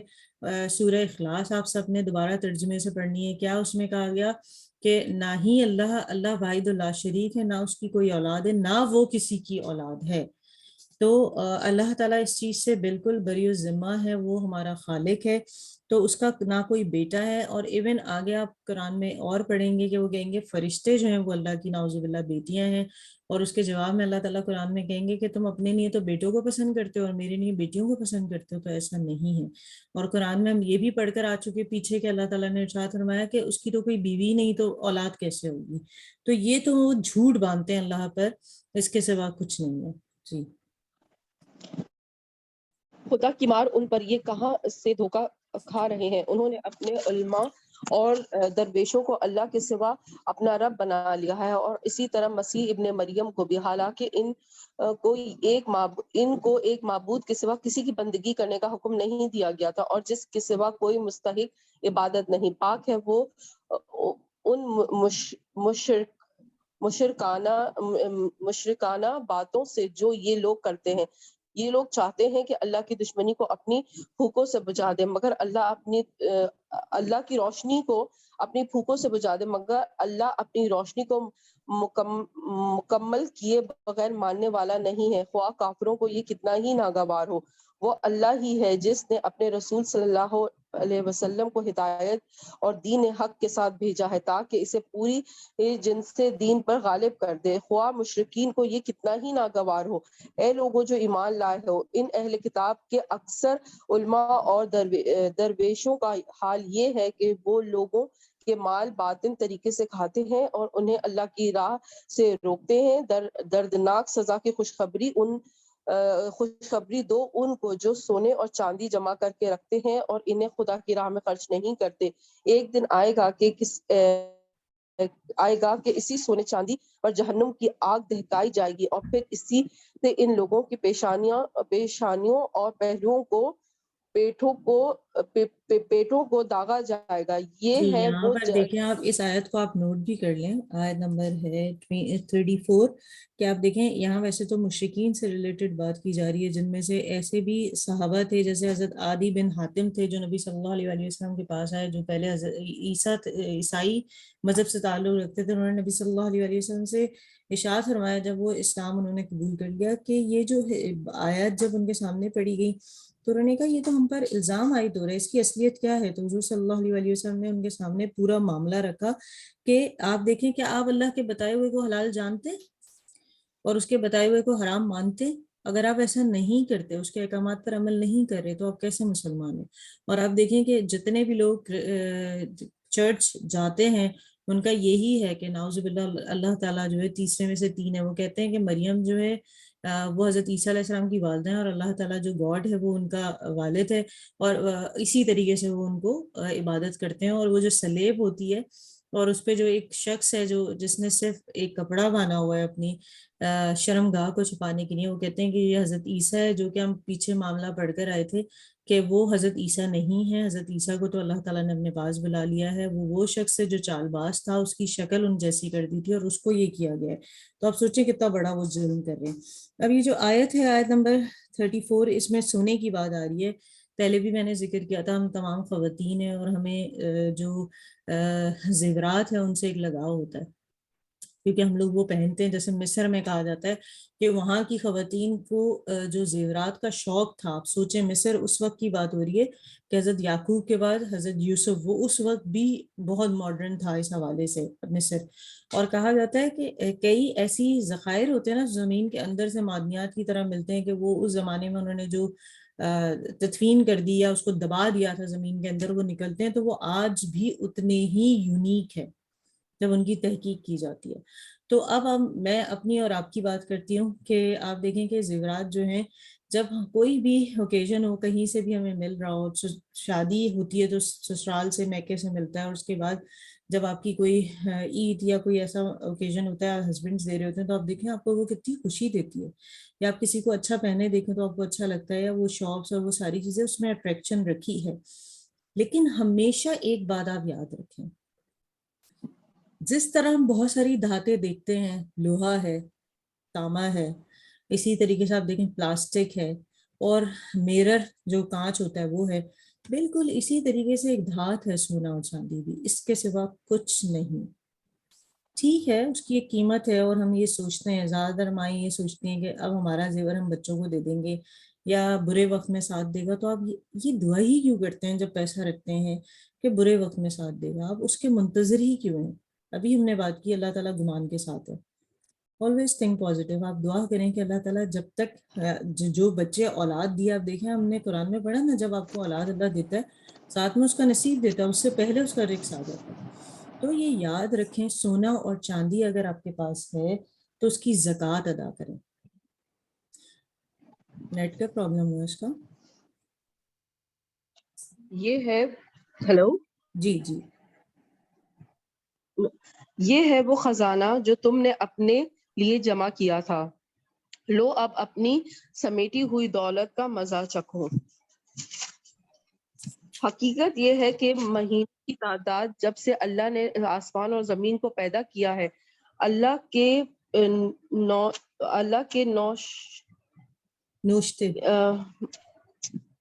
نوشتے میں 12 ہی ہے, اور ان میں سے 4 مہینے حرام ہیں. یہی ٹھیک ضابطہ ہے, لہٰذا ان 4 مہینوں میں اپنے اوپر ظلم نہ کرو اور مشرکین سے سب مل کر لڑو جس طرح وہ سب مل کر تم سے لڑتے ہیں, اور جان رکھو کہ اللہ متقیوں ہی کے ساتھ ہے. نسی تو کفر میں ایک مزید کافرانہ حرکت ہے جس سے یہ کافر لوگ گمراہی میں مبتلا کیے جاتے ہیں. کسی سال ایک مہینے کو حلال کر لیتے ہیں اور کسی سال اس کو حرام کر دیتے ہیں, تاکہ اللہ کے حرام کیے ہوئے مہینوں کی تعداد پوری بھی کر دیں اور اللہ کا حرام کیا ہوا حلال بھی کر لیں. ان کے برے اعمال ان کے لیے خوشنما بنا دیے گئے ہیں, اور اللہ منکرین حق کو ہدایت نہیں دیا کرتا. اے لوگوں جو ایمان لائے ہو, تمہیں کیا ہو گیا ہے کہ جب تم سے اللہ کی راہ میں نکلنے کے لیے کہا گیا تو تم زمین سے چمٹ کر رہ گئے؟ کیا تم نے آخرت کے مقابلے میں دنیا کی زندگی کو پسند کر لیا؟ ایسا ہے تو تمہیں معلوم ہو کہ دنیاوی زندگی کا یہ سب سر و سامان آخرت میں بہت تھوڑا نکلے گا. تم نہ اٹھو گے تو خدا تمہیں دردناک سزا دے گا اور تمہاری جگہ کسی اور گروہ کو اٹھائے گا, اور تم خدا کا کچھ بھی نہ بگاڑ سکو گے, وہ ہر چیز پر قدرت رکھتا ہے. جی یہاں پر آپ دیکھیں یہ جو آیت نمبر 36 تھی, اس میں بتایا جا رہا ہے کہ اللہ تعالیٰ کی طرف سے 12 مہینے جو ڈیسائیڈڈ ہیں, اس میں کم زیادہ نہیں ہو سکتا. جیسے آپ دیکھیں یورپین کنٹریز میں بھی اور پہلے ایشیا میں بھی ہوتا ہے کہ 1-2 گھنٹے آگے کر دیے 1-2 گھنٹے پیچھے کر دیے. پھر بیچ میں ایک دفعہ آیا تھا کیلنڈر بھی چینج کریں گے, تو شمسی مہینے الگ ہوتے ہیں, قمری مہینے الگ ہوتے ہیں. جو قمر سے مراد ہوتا ہے چاند, شمس سے مراد ہوتا ہے سورج. تو اگر ہم دیکھیں وہ کیلنڈر جیسے آج کی ہم ڈیٹ دیکھ لیں 31 مارچ ہے, لیکن اگر ہم اسے دیکھیں تو شبان کی ڈیٹ ڈفرینٹ ہے, اور جو شبان کی ڈیٹ ہے وہ قمری ڈیٹس کہلاتی ہیں. تو اس میں کہا گیا کہ جو اللہ تعالیٰ کی طرف سے مقررہ جو ہیں وہ 12 مہینے ہی ہیں. 4 مہینے ہم بار بار جانتے ہیں, ذیقعد, ذی الحج اور محرم, اور یہ تمام رجب 4 مہینے ایسے ہیں جن میں قتل بھی منع تھا, اور یہ جو جنگیں ہوتی تھی وہ بھی رک جاتی تھی. ریزن یہ تھا کہ ان مہینوں میں آپ دیکھیں لوگ نکلتے ہیں ذی الحج میں اس کے لیے حج کے لیے, اور محرم میں پھر ان کی واپسی ہوتی ہے. تو اللہ تعالیٰ نے سفر کو آسان بنا دیا تاکہ ایسے اللہ کی راہ میں نکلنے والے جو ہیں وہ شہید نہ ہوں. اور ساتھ میں یہ بھی بتایا جا رہا ہے کہ آپ اس میں تبدیلی نہیں کر سکتے. اور اب یہ جنگ کی جو بات آ رہی ہے تو وہ کیا کرتے تھے, جب ان کو موقع لگتا تھا, اب انہوں نے تیاری کی ہوئی ہے, کہیں جا کے خیمے گاڑ دیے ہیں, اور ابھی جنگ ہو رہی ہے اور وہ جیتنے والے ہیں, اور جو ہے حرمت والے مہینے آگے, تو وہ کہتے تھے بس ٹھیک ہے اس سال ہم اسے حلال کر رہے ہیں. جو نسی کا لفظ استعمال ہوا ہے نا, جو آگے والی آیت ہے 27, جس میں آیا کہ وہ عرب میں نسی 2 طرح کے ہوتے تھے, کہ ایک صورت میں یہ کہ جب جنگ وغیرہ ہو رہی ہے تو وہ کہیں کہ بس یہ مہینہ ہم پر حلال ہے, اگلا مہینہ ہم حرام کر لیں گے. تو ایسا نہیں ہو سکتا کہ آپ ان 4 مہینوں کی حرمت کو چھوڑ کے باقی کے جو 8 مہینے ان میں حرمت لے آئیں اور انہیں حلال کر لیں. ایسا نہیں ہے, یہ ہمیشہ سے حرام ہے 4 مہینے, ان میں قتال اور یہ تمام چیزیں منع ہے, تو اس سے روکا گیا ہے. تو انشاءاللہ تعالیٰ یہ رکوع ہمارا کمپلیٹ ہوتا ہے آیت نمبر 42 پر. تو اس کے بعد آپ میں سے جو بھی پڑھنا چاہتا ہے وہ پڑھ سکتا ہے. ابھی بنش یہ رکوع آپ کمپلیٹ کر دیں. جی. تم نے اگر نبی کی مدد نہ کی تو کچھ پرواہ نہیں, اللہ اس کی مدد اس وقت کر چکا ہے جب کافروں نے اسے نکال دیا تھا, جب وہ صرف 2 میں کا دوسرا تھا, جب وہ دونوں غار میں تھے, جب وہ اپنی ساتھی سے کہہ رہا تھا کہ غم نہ کرو اللہ ہمارے ساتھ ہے. اس وقت اللہ نے اس پر اپنی طرف سے سکون قلب نازل کیا اور اس کی مدد ایسے لشکر سے کی جو تم کو نظر نہ آتے تھے, اور کافروں کا بول نیچا کر دیا, اور اللہ کا بول تو اونچا ہی ہے. اللہ زبردست اور دانا اور بینا ہے. یہاں نکلو پر ایک خواہ خاص واقعہ ہے کہ اب جس طرح یہ ڈیسائیڈ ہو گیا تھا, میں نے ذکر بھی کیا تھا لاسٹ والی کلاس میں, کہ اب اللہ تعالیٰ کے حکم کا مطلب اجازت کی وجہ سے نبی صلی اللہ علیہ وسلم وہاں موجود تھے مکے میں. لوگوں نے تھوڑا تھوڑا کر کے ہجرت کرنا شروع کر دی تھی, اور راستے میں اگر قریش مکہ کو مل جاتے تھے تو وہ انہیں شہید بھی کر دیتے تھے. لیکن ہوا کیا کہ نبی صلی اللہ علیہ وسلم راتوں رات جب نکلے تو حضرت علی جو ہیں ان کو ساری امانتیں دی, وہ آپ کے بستر پہ لیٹ گئے, اور آپ حضرت ابو بکر صدیق رضی اللہ تعالیٰ عنہ کے ساتھ چلے, کیونکہ آپ فوراً راستے پہ نہیں آ سکتے تھے, آپ کے پیچھے قریش مکہ لگے ہوئے تھے. تو آپ غار سور جو تھا وہاں جا کر آپ نے پناہ لی تھی, اور 3 دن تک وہاں رہے تھے. تو اس میں اس طرح ہوا تھا کہ اب اللہ تعالیٰ نے ان کی مدد کیسے کی کہ آپ دیکھیں جو مکڑی کا جالا ہوتا ہے وہ اس جگہ ہوتا ہے جیسے کافی دن تک آپ گھر کی صفائی نہیں کریں تو ہو جاتا ہے ایک وقت گزرنے کے بعد. تو ایک تو مکڑی نے جالا بنا دیا. پھر کیا ہوا, جو وہ تھی کبوتر آ گئے اور انہوں نے اپنا گھونسلہ بنا کر اس میں انڈے دے دیے. پھر کہا جاتا ہے کہ بہت سارے سوراخ تھے, تو حضرت ابو بکر صدیق رضی اللہ تعالیٰ عنہ نے اپنی جو کرتا تھا اس کو چاک کر کے ان سوراخوں کو بند کر دیا کہ کوئی نبی صلی اللہ علیہ وسلم یا انہیں دیکھ نہ پائے. اور ایک سوراخ رہ گیا جس پہ انہوں نے ہاتھ رکھ لیا, اور وہاں سانپ تھا, اس نے انہیں بائٹ کیا, تو آپ کی آنکھوں سے آنسو نکلنے لگے تکلیف سے, اور نبی صلی اللہ علیہ وسلم ان کے زانوں پر سو رہے تھے.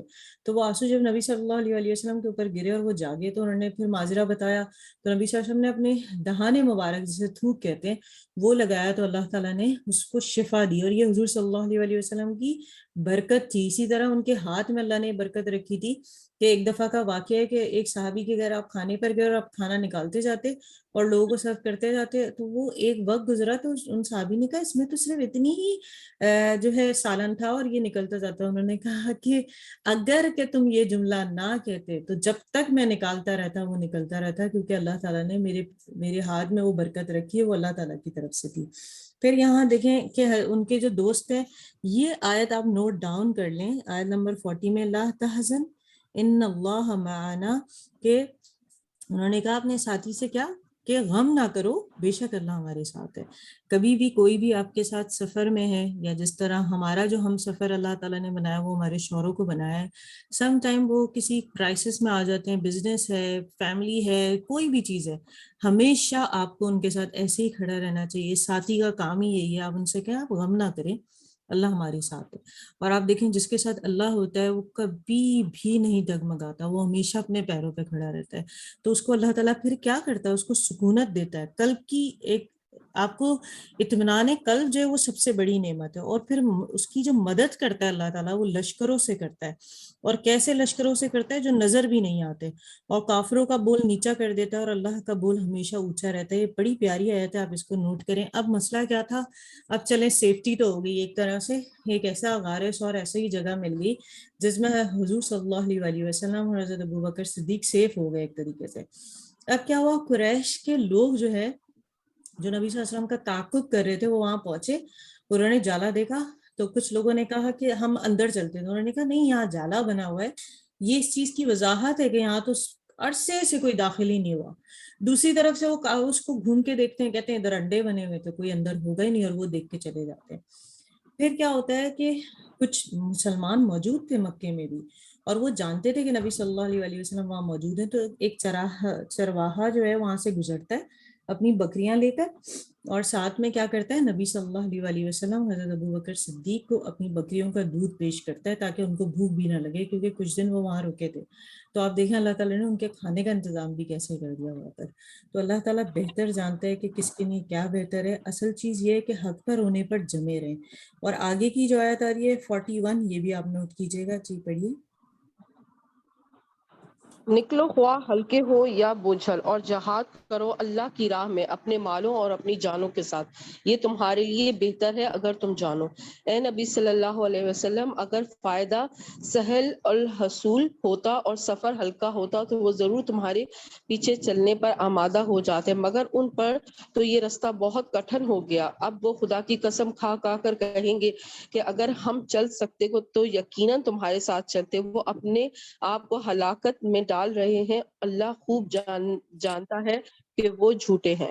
جی اب آپ دیکھیں یہ جو آیت ہے بڑی پیاری آیت ہے کہ آپ ہلکے ہیں. 41 جو آیت ہے، انفروا خفافا وثقالا وجاہدوا باموالکم وانفسکم فی سبیل اللہ ذالکم خیر لکم ان کنتم تعلمون. تم نکلو چاہے ہلکے ہو یا بھوجل. آپ دیکھیں غزوہ بدر میں مسلمان ہلکے تھے، غزوہ حنین میں مسلمان تعداد میں زیادہ تھے، بھاری تھے.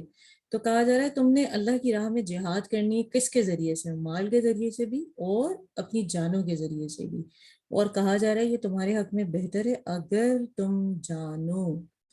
یہاں دیکھیں کہ ہمیشہ کیا ہوتا تھا، ایک دفعہ غزوہ میں جو ابھی جان اور مال کی بات آئی ہے کہ تمام صحابہ کرام کو اعلان کیا جاتا تھا کہ وہ ایک طرح سے اب کچھ حصہ ڈالیں، کیونکہ آگے گھوڑوں کی ضرورت ہوتی تھی، تیروں کی ضرورت ہوتی تھی، اور جنگ کے لیے پراپر آپ کو چیزوں کی ضرورت ہوتی ہے. ایسا نہیں ہوتا بس مال غنیمت کی ہم بات کر رہے ہیں کہ مال غنیمت آیا اور 5 حصوں میں سے 5واں اللہ اور اس کے رسول، رشتہ دار، یتیم، مسکین اور مسافروں کے نہیں نکالا، 4 مجاہدوں کو مل گئے. نہیں، اس سے پہلے آپ کی ایک انویسٹمنٹ ہوتی ہے اس کے اندر، جان اور مال کی.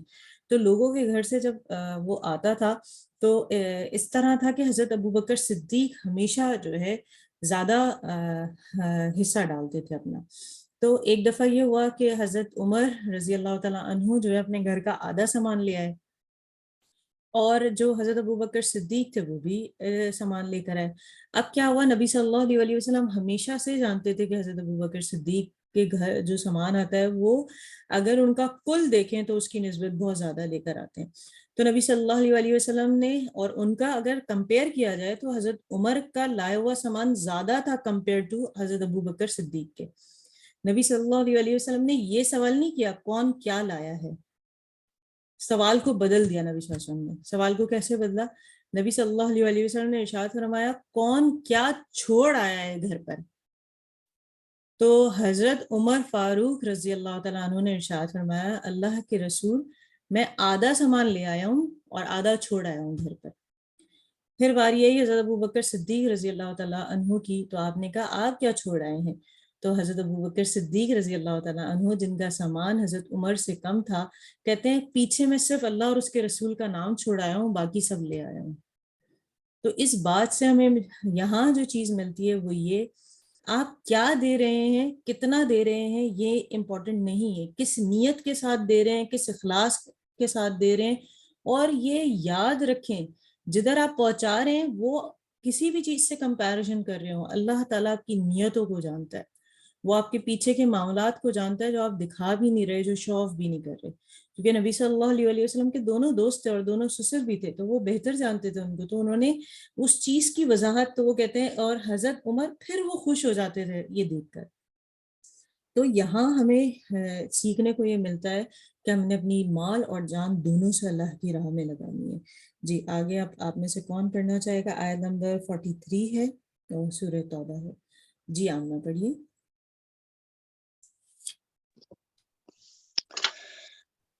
اللہ تعالیٰ نے آپ کو معاف تو کر دیا، لیکن آپ نے ان کو ایسی جلدی اجازت کیوں دے دی تھی جب تک کہ آپ کے سامنے سچے لوگ ظاہر نہ ہو جاتے اور جھوٹوں کو معلوم نہ کر لیتے.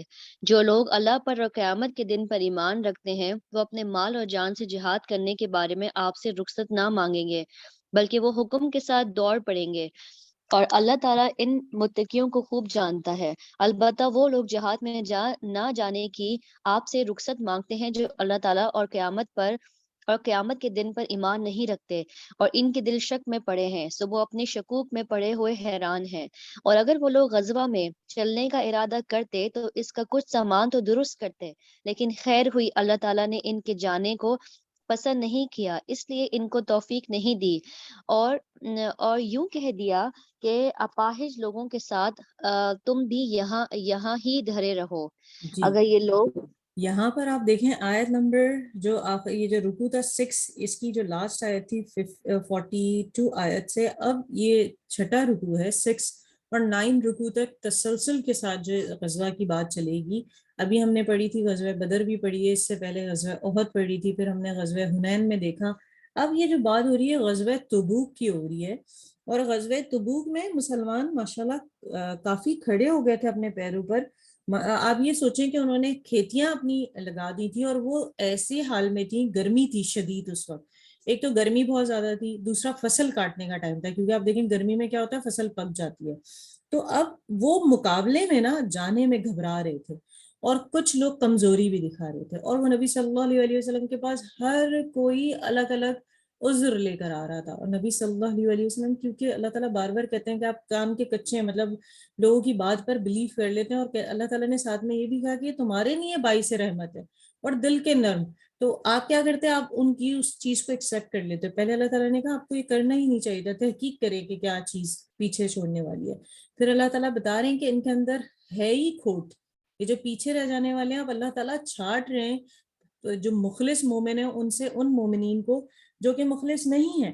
اور یہ غزوہ کیا تھی، غزوہ یہ اگر دیکھا جائے تو اس کی مسافت سفر بھی کافی لمبا تھا گرمی میں، تو لوگ اس وجہ سے بھی گھبرا رہے تھے کہ گرمی بھی ہے، فصلیں کٹنے والی ہیں، اور ان کے ایمان تھوڑے پہلے سے کمزور تھے، پھر مسافت زیادہ تھی، لیکن اور جن کے ساتھ مقابلہ تھا وہ بہت طاقتور تھے. لیکن ہوا کیا، جو لوگ نبی صلی اللہ علیہ وسلم کے ساتھ کھڑے رہے اور وہ غزوہ تبوک پہ گئے فار سم ریزن، وہ وہاں پر جنگ بھی نہیں ہوئی اور وہ خیر کے ساتھ واپس بھی آ گئے، اور ان کے اوپر ایک روب اور دبدبہ بھی پڑ گیا جن سے لڑنے کے لیے گئے تھے. اور جب آپ واپس آئے تو پھر وہ تمام لوگ افسردہ ہو گئے. وہ پورا تسلسل کے ساتھ ان 3 رکوعات میں آئے گا، اور جیسے جیسے آئے گا ہم اس کی وضاحت کریں گے. جی اگر یہ لوگ تمہارے ساتھ شامل جاتے تو سوائے اس کے کہ وہ دونا فساد کرتے، اور کیا ہوتا اور تمہارے درمیان فتنہ پردازی کے فکر میں دوڑے پھرتے. اور اب بھی تم میں ان کے کچھ جاسوس موجود ہیں اور ان ظالموں کو اللہ خوب سمجھے گا. انہوں نے تو پہلے بھی فتنہ پردازی کی فکر کی تھی اور آپ کے لیے کاروائیاں کی الٹ پھیر کرتے ہی رہے، یہاں تک کہ سچا وعدہ آ گیا، اور اس کا آنا یہ کہ اللہ کا حکم غالب رہا اور ان کو ناگواری ہی گزرتا رہا. اور ان منافقین مخلفین میں بعض شخص وہ ہے جو کہتا ہے کہ مجھ کو اجازت دے دی جائے اور مجھ کو خرابی میں نہ ڈالیے. خوب سمجھ لو کہ یہ لوگ خرابی میں تو پڑھے جا چکے ہیں، اور یقیناً دوزخ آخرت میں ان کافروں کو گھیرے گی. اگر آپ کو کوئی اچھی حالت پیش آتی ہے تو وہ ان کے لیے موجب غم ہوتی ہے، اور اگر آپ پر کوئی حادثہ آ پڑتا ہے تو خوش ہو کر کہتے ہیں کہ ہم تو اسی لیے پہلے سے اپنا احتیاط کا پہلو اختیار کر لیا تھا، اور وہ خوش ہوتے ہوئے چلے جاتے ہیں۔ آپ فرما دیجئے ہم پر کوئی حادثہ نہیں پڑ سکتا مگر وہی جو اللہ تعالیٰ نے ہمارے لیے مقدر فرمایا ہے، وہ ہمارا مالک ہے، اور اللہ کے تو سب مسلمانوں کو اپنے سب کام سپرد رکھنے چاہیے۔ فرما دیجئے کہ تم تو ہمارے حق میں دو بہتریوں میں سے ایک بہتری ہی کے منتظر رہتے ہو، اور ہم تمہارے حق میں اس کے منتظر رہا کرتے ہیں کہ خدا تعالیٰ تم پر کوئی عذاب واقع کرے گا، وہ اپنی طرف سے دنیا یا آخرت میں، یا ہمارے ہاتھوں سے، سو تم اپنے طور پر انتظار کرو اور ہم تمہارے ساتھ اپنے طور پر انتظار میں ہیں۔ آپ فرما دیجئے کہ تم خواہ خوشی سے خرچ کرو یا نہ خوشی سے، تم سے کسی طرح خدا کے نزدیک مقبول نہیں، کیونکہ بلا شبہ تم عدول حکمی کرنے والے لوگ ہو، اور ان کی خیر خیرات قبول ہونے سے اور کوئی چیز بجز اس کے معنی نہیں کہ انہوں نے اللہ کے ساتھ اور اس کے رسول صلی اللہ علیہ وسلم کے ساتھ کفر کیا، اور وہ لوگ نماز نہیں پڑھتے مگر ہارے جی سے اور خرچ نہیں کرتے مگر ناگواری کے ساتھ۔ جی سو اب ان یہاں پر دیکھیں اصول آ رہا ہے، ویسے تو غزوہ تبوک کی بات تسلسل سے آ رہی ہے اور ہم نے اسے بھی پڑھا اور انشاءاللہ وقت کے ساتھ پڑھتے رہیں گے کہ ان کا نکلنا کس طرح کا تھا، ان کا بیٹھنا کس طریقے کا تھا، وہ کس طریقے کے معاملات پیش کر رہے تھے۔ لیکن یہاں دیکھیں جیسے ہم جانتے ہیں کہ قرآن ہمارے لیے ہی ہے، اور آیت نمبر 54 میں بتایا جا رہا ہے کہ وہ نماز پڑھتے تو ہیں لیکن سستی سے۔ اب ذرا جلدی جلدی اپنی جو ہے نا آپ نے نوٹ کرنا ہے، اپنا تجزیہ کریں کہ کیا ایسا ہے کہ ہم کوئی نماز ایسے پڑھتے ہیں جو سستی سے پڑھتے ہوں۔ پہلے تو ہمیں بار بار کہا گیا کہ الصلاۃ، کہ نماز کا حکم دیں خشوع اور خضوع کے ساتھ، ایک طرف یکسو ہو کر اللہ تعالیٰ کی طرف آپ نے پڑھنی ہے۔ اب یہاں کہا جا رہا ہے سستی سے، تو آپ نے نوٹ کرنا ہے کون سی نماز ایسی ہوتی ہے، فجر کی، عصر کی، عشاء کی، کیونکہ جو ظہر ہوتی ہے وہ تو آپ آرام سے پڑھ لیتے ہیں، اور مغرب بھی، لیکن جو یہ تین نمازیں ہیں، فجر میں نیند آپ پر غالب ہوتی ہے، عصر میں کچھ لوگ نیپ لیتے ہیں، لمبا کر دیتے ہیں، یا عشاء میں کیا ہوتا ہے باقی سارے کام کر کے پڑھتے ہیں کچھ لوگ، اور کچھ لوگ کہتے ہیں نہیں اول وقت میں پڑھ لیں۔ تو آج سے ہم یہ نوٹ ڈاؤن کر لیں کہ نماز میں سستی نہیں کرنی ہے، اول وقت میں ادا کرنی ہے۔ دوسری بات کیا ہے جو اس کے اندر آئی ہے، وہ کیا ہے کہ خرچ تو کرتے ہیں لیکن ناپسندیدگی کے ساتھ۔ تو آپ نے یہ نوٹ کرنا ہے کہ ہم جو مال اللہ کی راہ میں دے رہے ہیں وہ ناپسندیدگی کے ساتھ دے رہے ہیں یا پسندیدگی کے ساتھ دے رہے ہیں۔ تو مال تو دینا ہے لیکن خشوع کے ساتھ دینا ہے، کیونکہ اللہ تعالیٰ کے قبول ہی صرف وہ مال ہوتا ہے، ورنہ تو وہ ردی ہو گیا۔ اور نمازیں بھی ہماری صرف ایسی نہیں ہونی چاہیے جیسے ایک مرغی دانہ چگتی ہے کہ بس ہمارا اٹھنا بیٹھنا ہو، بلکہ اس میں بھی خشوع اور خضوع ہونا لازم ہے۔ تو آج ہمیں نماز کے لیے پتہ چلا کہ ہم نے سستی نہیں دکھانی، اور جو مال ہم نے چاہے وہ زکوٰۃ دے رہے ہیں یا ہم صدقات دے رہے ہیں تو خوشی کے ساتھ دینا ہے۔ جی آگے بڑھیں۔ آپ فرما دیجئے کہ تم خواہ خوشی سے خرچ کرو یا نہ خوشی سے، تم سے کسی طرح خدا کے نزدیک مقبول نہیں، کیونکہ بلا شمار آئی تو میں نے پڑھ لیا تھا، ایک سیکنڈ۔ سو ان کے اموال اور اولاد آپ کو تعجب میں نہ ڈالیں، اللہ کو صرف یہ منظور ہے کہ ان مذکورہ چیزوں کی وجہ سے دنیاوی زندگی میں بھی ان کو گرفتار عذاب رکھیں اور ان کی جان کفر ہی کی حالت میں نکل جائے، اور جی یہ یہ بھی آیت منافق آپ نوٹ کریں 55۔ سم ٹائم کیا ہوتا ہے جو نان مسلمس ہوتے ہیں آپ دیکھتے ہیں کہ اللہ نے ان کو یہ چیز بھی نوازی ہوئی ہے، وہ بھی نوازی ہوئی ہے، یا کچھ لوگ ہمارے اراؤنڈ ہی موجود ہوتے ہیں جو کہ اللہ کے نافرمان لوگ ہوتے ہیں، اور ہم دیکھ رہے ہوتے ہیں کہ اللہ تعالیٰ ان کو دنیا بھی دے رہا ہے، اولاد بھی دے رہا ہے، کیونکہ اولاد اور مال اللہ تعالیٰ اسی کو دیتا ہے جس کے نصیب میں ہے۔ کسی سے ہم نہ چھین سکتے ہیں، نہ زبردستی لے سکتے ہیں، نہ اللہ سے آپ زبردستی طلب، مطلب ایسا کہ چھین کے لے لیں، ایسا نہیں ہے، یہ جو جس کے نصیب میں ہوتا ہے اس کو ملتا ہے۔ اب کوئی غلط راستے پر ہے لیکن اللہ نے اس کو یہ سارا کچھ دے دیا، تو کہا جا رہا ہے کہ پھر تم یہ یاد رکھو کہ ان کے مال و دولت اور ان کی کثرت اولاد کو دیکھ کر تم دھوکہ نہ کھاؤ کہ اللہ نے ان کو اتنی اولاد دے دی، اتنا مال ہے، اور یہ تو یہ سارا کچھ ہے۔ تو یاد رکھو اللہ تو یہ چاہتا ہے کہ انہیں چیزوں کے ذریعے سے ان کو دنیا کی زندگی میں بھی مبتلا عذاب کرے۔ کچھ لوگ کیا ہوتے ہیں بس اولاد، مال اور عیاشی میں لگے رہتے ہیں، ان کو اس طرف توجہ ہی نہیں جاتی کہ رب بھی کوئی ہے، اس کی بتائی ہوئی تعلیمات پر عمل کرنا ہے، اس کے بتائی ہوئی جتنی احکامات ہے اس پر عمل کرنا ہے، وہ اسی میں رہتے ہیں، اور جان بھی دیں تو انکار حق کی حالت میں دیں کہ وہ انہوں نے حق کو مانا ہی نہیں جو کہ اللہ تعالیٰ نے قرآن و حدیث میں بتایا ہے۔ تو کبھی بھی کسی سے اس کی مال و دولت یا اس کی اپیرنس سے انسپائر نہ ہو، بلکہ اس کے اخلاق و کردار سے ہوں۔ ایسا نہیں ہونا چاہیے کہ ہم لوگوں کی جو چیزیں ہیں ان سے انسپائر ہونا شروع کر دیں۔ جی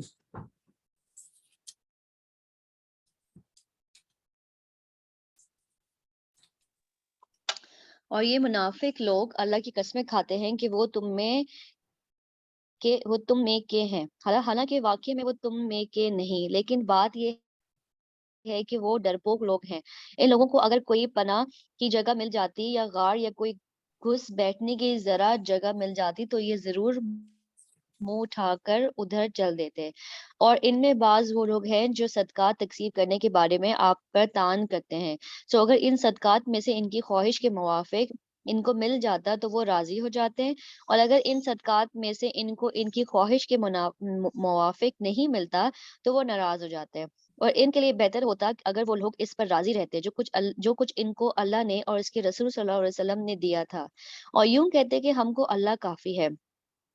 آئندہ یہاں اللہ پر کیا تعالیٰ ہے کہ اپنے آپ سوچیں وہ اختلاف کس سے کر رہے ہیں؟ نبی صلی اللہ علیہ وسلم کی تقسیم پہ کر رہے ہیں، جو کہ اللہ تعالیٰ کے مقرر کردہ چنیدہ بندے ہیں اور اللہ کے احکامات کے مطابق وہ تقسیم کر رہے ہیں، لیکن کیا ہے کہ ان کو خود فائدہ نہیں مل رہا۔ آپ کو دنیا میں ایسے بہت سارے لوگ ملیں گے، ایک آپ کو ایسا شخص ملے گا جو سب کو ساتھ لے کے چلتا ہے، یہ اللہ تعالیٰ کی طرف سے ایک نعمت ہوتی ہے۔ اور اللہ تعالیٰ آپ دیکھیں بہن بھائیوں میں بھی کوئی ایک شخص ہوتا ہے جو سارے بہن بھائیوں کو بالکل ایسے جیسے ربر بینڈ ہوتی ہے نا باندھ کے چلتا ہے، اور کچھ لوگ کیسے ہوتے ہیں جو صرف خود کو دیکھتے ہیں، میں صرف میں، ایسے بھی ہوتے ہیں۔ تو اسی طرح معاشرے کے اندر بھی لوگ موجود ہیں۔ تو یہاں پر کہا جا رہا ہے کہ نہیں، آپ نے کیا کرنا ہے کہ اگر صرف آپ کے فائدے کے نہیں نبی صلی اللہ علیہ وسلم آپ کو مال دے دیں تو ٹھیک ہے، ورنہ وہ اس حساب سے تقسیم کر رہے ہیں جو کہ اللہ نے بتایا اور اس کا رسول تقسیم کر رہے ہیں، تو آپ کو اس پر اختلاف ہو رہا ہے، تو یہ ٹھیک نہیں ہے۔ اور طریقہ بتایا اِنَّ إِلَى اللَّهِ رَاغِبُونَ کہ کہا گیا اللہ ہمارے لیے کافی، اور اس کا فضل جو اس نے ہم پر عنایت کی ہے، ہم ہی اللہ کی طرف نظر جمائے ہوئے ہیں۔ تو یہ بتایا جا رہا ہے کہ اللہ تعالیٰ ہمارے لیے کافی، پوری جو آیت ہے وَقَالُوا حَسْبُنَا اللَّهُ سَيُؤْتِينَا اللَّهُ مِنْ فَضْلِهِ وَرَسُولُهُ إِنَّا إِلَى اللَّهِ رَاغِبُونَ۔ یہ آیت آپ نوٹ کر لیں، بہت پیاری آیت ہے۔ آگے صدقات کی بات آ رہی ہے کہ کن تک پہنچانا ہے۔ جی اور یوں کہتے کہ ہم کو اللہ کافی ہے، آئندہ اللہ تعالیٰ اپنے فضل سے ہم کو اور دے گا اور اس کے رسول صلی اللہ علیہ وسلم دیں گے، ہم اول سے اللہ ہی کی طرف راغب ہیں۔ صدقات تو صرف حق ہے غریبوں کا اور محتاجوں کا، اور جو کارکن ان صدقات پر متعین ہے، جن کو دلجوئی کرنا منظور ہے، اور غلاموں کی گردن چھڑانے میں، اور قرض داروں کی قرضہ میں، اور جہاد میں، اور مسافروں میں، یہ حکم اللہ کی طرف سے مقرر ہے، اور اللہ تعالیٰ بڑے علم والا، بڑی حکمت والا ہے۔ آیت نمبر ان 60 آپ نوٹ کر لیں، 60، کہ آپ نے اپنے صدقات جن لوگوں کو دینے وہ بتایا جا رہا ہے، ان میں فقراء وہ ہوتے ہیں جو اپنی ذریعہ معاش بھی ان کے پاس موجود نہیں ہے، اپنی ضروریات کو بھی پورا نہ کر سکتے ہوں۔ مسکین بھی اسی کے اندر آتے ہیں جو سفید پوش ہیں، عاملین، اور باقی جو لوگ ہیں جیسے عاملین ان کو بھی کہتے ہیں جو لوگ دین کا کام کر رہے ہیں، جیسے ہم دیکھتے ہیں مسجد میں جو ہیلپرز ہوتے ہیں ان کو بھی دیے جا سکتی ہے۔ اور جو لوگ اللہ تعالیٰ کی طرف دل لگاتے ہیں، جیسے کہ آپ ٹیچرز کو دیتے ہیں، قرآن ٹیچرز کو، تو اس کا بھی وہ بھی بہتر ہے۔ یا پھر غلاموں کی گردنیں آزاد کرنے کے لیے، غلام آزاد کرنے کے لیے بھی دی جا سکتی ہے۔ اس کے علاوہ جو مسافر ہے، مسافر کتنا بھی امیر ہو، جب وہ سفر میں ہوتا ہے تو ہو سکتا ہے اس کے ساتھ کوئی ایسا حادثہ پیش آ گیا ہو تو اس کی بھی مدد کی جا سکتی ہے اس کے ذریعے سے۔ جی ان منافقین میں سے بعض ایسے ہیں کہ نبی کو ایذائیں پہنچاتے ہیں اور کہتے ہیں کہ آپ ہر بات کان دے کر سن لیتے ہیں۔ آپ فرما دیجئے کہ وہ نبی کان دے کر تو وہی بات سنتے ہیں جو تمہارے حق میں خیر ہی خیر ہے، کہ وہ اللہ پر ایمان لاتے ہیں اور مومنین کا یقین کرتے ہیں۔ جی یہ وہی اور والی بات کہ وہ کہہ رہے ہیں نبی صلی اللہ علیہ وسلم جو ہے کانوں کے کچے ہیں، تو کہا جا رہا ہے یہ تو تمہارے لیے بہتر ہے کہ وہ اللہ پر ایمان لاتے ہیں اور مومنوں کے لیے باعث رحمت ہے، تو یہ تمہارے لیے خیر ہے کہ وہ اگر تم لوگوں کی باتوں سن کر اور اس کو تسلیم کر لیتے ہیں۔ یہ وہی آیت ہے جس کا ذکر ہم ابھی کر رہے تھے۔ اور آپ ان لوگوں کے حال پر مہربانی فرماتے ہیں جو تم میں ایمان کا اظہار کرتے ہیں. جو لوگ رسول صلی اللہ علیہ وسلم اللہ کو ایذائیں پہنچاتے ہیں ان لوگوں کے لیے دردناک سزا ہوگی. یہ لوگ تمہارے سامنے جھوٹی قسمیں کھاتے ہیں کہ تاکہ تم کو راضی کر لیں جس میں مال و جان محفوظ رہے. حالانکہ اللہ اور اس کے رسول صلی اللہ علیہ وسلم زیادہ حق رکھتے ہیں کہ اگر یہ لوگ سچے مسلمان ہیں تو اس کو راضی کریں. کیا ان کو خبر نہیں کہ جو شخص اللہ کے اور اس کے رسول صلی اللہ علیہ وسلم کی مخالفت کرے گا جیسا کہ یہ لوگ کر رہے ہیں تو یہ بات ٹھہر چکی ہے کہ ایسے شخص کو دوزخ کی آگ اس طور پر نصیب ہوگی کہ وہ اس میں ہمیشہ رہے گا اور یہ بڑی رسوائی ہے. منافق لوگ طبعاً اس سے اندیشہ کرتے ہیں کہ مسلمانوں پر کوئی صورت مثلاً آیت نازل نہ ہو جائے اور ان کو ان منافقین کی معافی و ضمیر پر اطلاع دے دے. آپ فرما دیجئے کہ اچھا تم استہزاء کرتے رہو، بے شک اللہ تعالیٰ اس چیز کو ظاہر کر کے رہے گا جس کے اظہار سے تم اندیشہ کرتے تھے. اور اگر آپ ان سے پوچھئے تو کہہ دیں گے کہ ہم تو محض مشغلہ اور خوش طبعی کر رہے تھے. آپ ان سے کہہ دیجئے گا کہ کیا اللہ کے ساتھ اور اس کی آیتوں کے ساتھ اور اس کے رسول کے ساتھ تم ہنسی کرتے تھے؟ تم اب یہ بےہودہ عذر مت کرو. تم اپنے کو مومن کہہ کر کفر کرنے لگے. اگر ہم تم میں سے بعض کو چھوڑ بھی دیں تاہم بعض کو تو ضرور سزا دیں گے بس جی سبب اس کے کہ وہ جی میں علم الظالم مجرم تھے. جی یہاں پر کیا ہے، اب غزوہ تبوک کی پھر سے بات آ گئی. غزوہ تبوک میں کیا تھا کہ رومیوں کے ساتھ جو ہے مقابلہ تھا. رومی اگر آپ دیکھیں تو وہ جو یہودی عیسائی پیچھے سے جو بہت طاقتور تھے، کب سے انہوں نے دنیا میں زور پکڑا ہوا تھا، تو ان سے وہ لوگ کیا کرتے تھے، جو منافقین بیٹھے تھے آپس میں بیٹھ کے ہنسی مذاق کرتے تھے اور یہ کہتے تھے نبی صلی اللہ علیہ وسلم دیکھو تو ذرا کس کے ساتھ مقابلے کے لیے جا رہے ہیں، جو رومی اتنے طاقتور ہیں. پھر کچھ ان میں سے کہتے کہ دیکھو یہ تو عربی ہیں اور عربی یہ رومیوں سے جیتے ہیں کیسے. یہ ان کے گمان میں یہ چیز تھی، یہ تو ایسی جنگ ہے جو یہ ہارے ہوئے ہیں اور پھر بھی تیاری کر رہے ہیں اور جا رہے ہیں. تو وہ کیا کرتے تھے، پست ہمتی خود تو دکھاتے تھے، ساتھ میں جو مسلمان تھے ان کو بھی وہ پست ہمت کر رہے تھے اس طرح کی باتیں کر کے، شعور کر کے. تو اس سے روکا گیا ہے. تو الحمدللہ یہاں ہمارا سلس ہو گیا ہے پارے کا. تو آگے آپ میں سے کوئی پڑھنا چاہتا ہے تو آخری رب پڑھ سکتا ہے. کون پڑھنا چاہے گا؟ ربینہ پڑھنا چاہ رہی ہیں. جی ربینہ.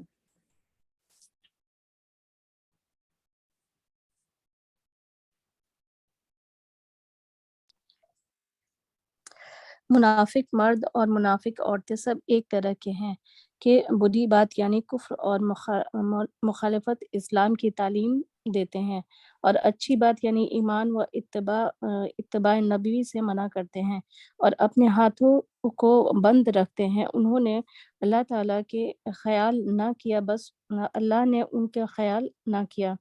بلا شبہ یہ منافق بڑے ہی سرکش ہیں. اللہ تعالیٰ نے منافق مردوں اور منافق عورتوں اور یہ جو آیت نمبر ہے 67. اعلانیہ کفر کرنے والوں سے دوزخ کی آگ کا عہد کر رکھا ہے جس جی میں یہ وہ جو ہمیشہ آیت رہیں گے. نمبر 67 ہے، آپ نوٹ کر لیں. یہاں پر منافق مرد اور عورتوں کا ذکر آ رہا ہے، اور ذکر کیا ہے کہ وہ کیا کرتے ہیں کہ برائی کا حکم دیتے ہیں، اچھائی سے روک دیتے ہیں، اپنے ہاتھوں کو بند رکھتے ہیں، مطلب صدقہ خیرات یا ضرورت مندوں کی ضرورت پوری نہیں کرتے.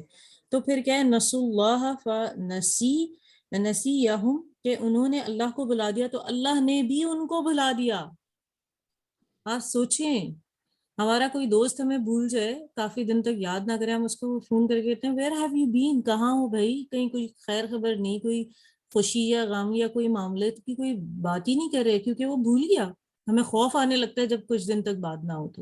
تو یہاں سوچیں یہ تو اللہ تعالیٰ کی بات آ رہی ہے. تو ہم نے کیا کرنا ہے، یہ منافقین کی مثال ہے. اب اپنے آپ کو اب غور کریں کہ آپ برائی کا حکم دیتے ہیں، نیکی سے روکتے ہیں، صدقہ خیرات میں آپ کے ہاتھ بنے ہوئے ہیں کہ آپ کو دیتے ہوئے آپ کے دل تنگ ہو رہے. بنے رہنے کا مطلب یہ ہے کہ آپ نہیں دے رہے ہیں کسی کو. پھر چوتھی بات کہ اگر آپ یہ تینوں کام کر رہے ہیں تو آپ نے اللہ کو بھلا دیا کیونکہ اس کے احکامات پر عمل نہیں کیا. اس نے تو کیا حکم دیا تھا، مومن کا کیا طریقہ کار ہے، عمل بالمعروف و نہی عن المنکر. مومن تو کیا کرتا ہے، نیکی کا حکم دیتا ہے، برائی سے روکتا ہے اور صدقہ دیتا ہے کیونکہ صدقے کا اس کو اجر ملتا ہے. اور اگر تم یہ نہیں کر رہے تو تم منافق مرد اور عورتوں میں سے ہو، کوئی بھی ہو سکتا ہے وہ، اور اللہ نے تم کو بھلا دیا. اور پھر کہا گیا بے شک یہ جو منافقین ہیں یہ فاسق ہیں. پھر آگے ایک اور حکم آ رہا ہے. جی اور ان کے لیے سزا کافی ہے، اور اللہ تعالیٰ ان کو اپنی رحمت سے دور کر دے گا اور ان کے لیے عذاب دائمی ہوگا۔ ہمیشہ یاد اے رکھیں، منافق اللہ کی رحمت سے دور چلے جانا اور اس کی لعنت ہونا، یہی مطلب ہے کہ اب اللہ کی کوئی نعمت، کوئی رحمت، کوئی برکت آپ پہ نازل نہیں ہوگی۔ تو اللہ تعالیٰ سے ہمیشہ پناہ مانگنی چاہیے اس کی کہ اللہ تعالیٰ ہمیں اپنی لعنت سے بچائے۔ اے منافقو، تمہاری حالت ان لوگوں کی سی ہے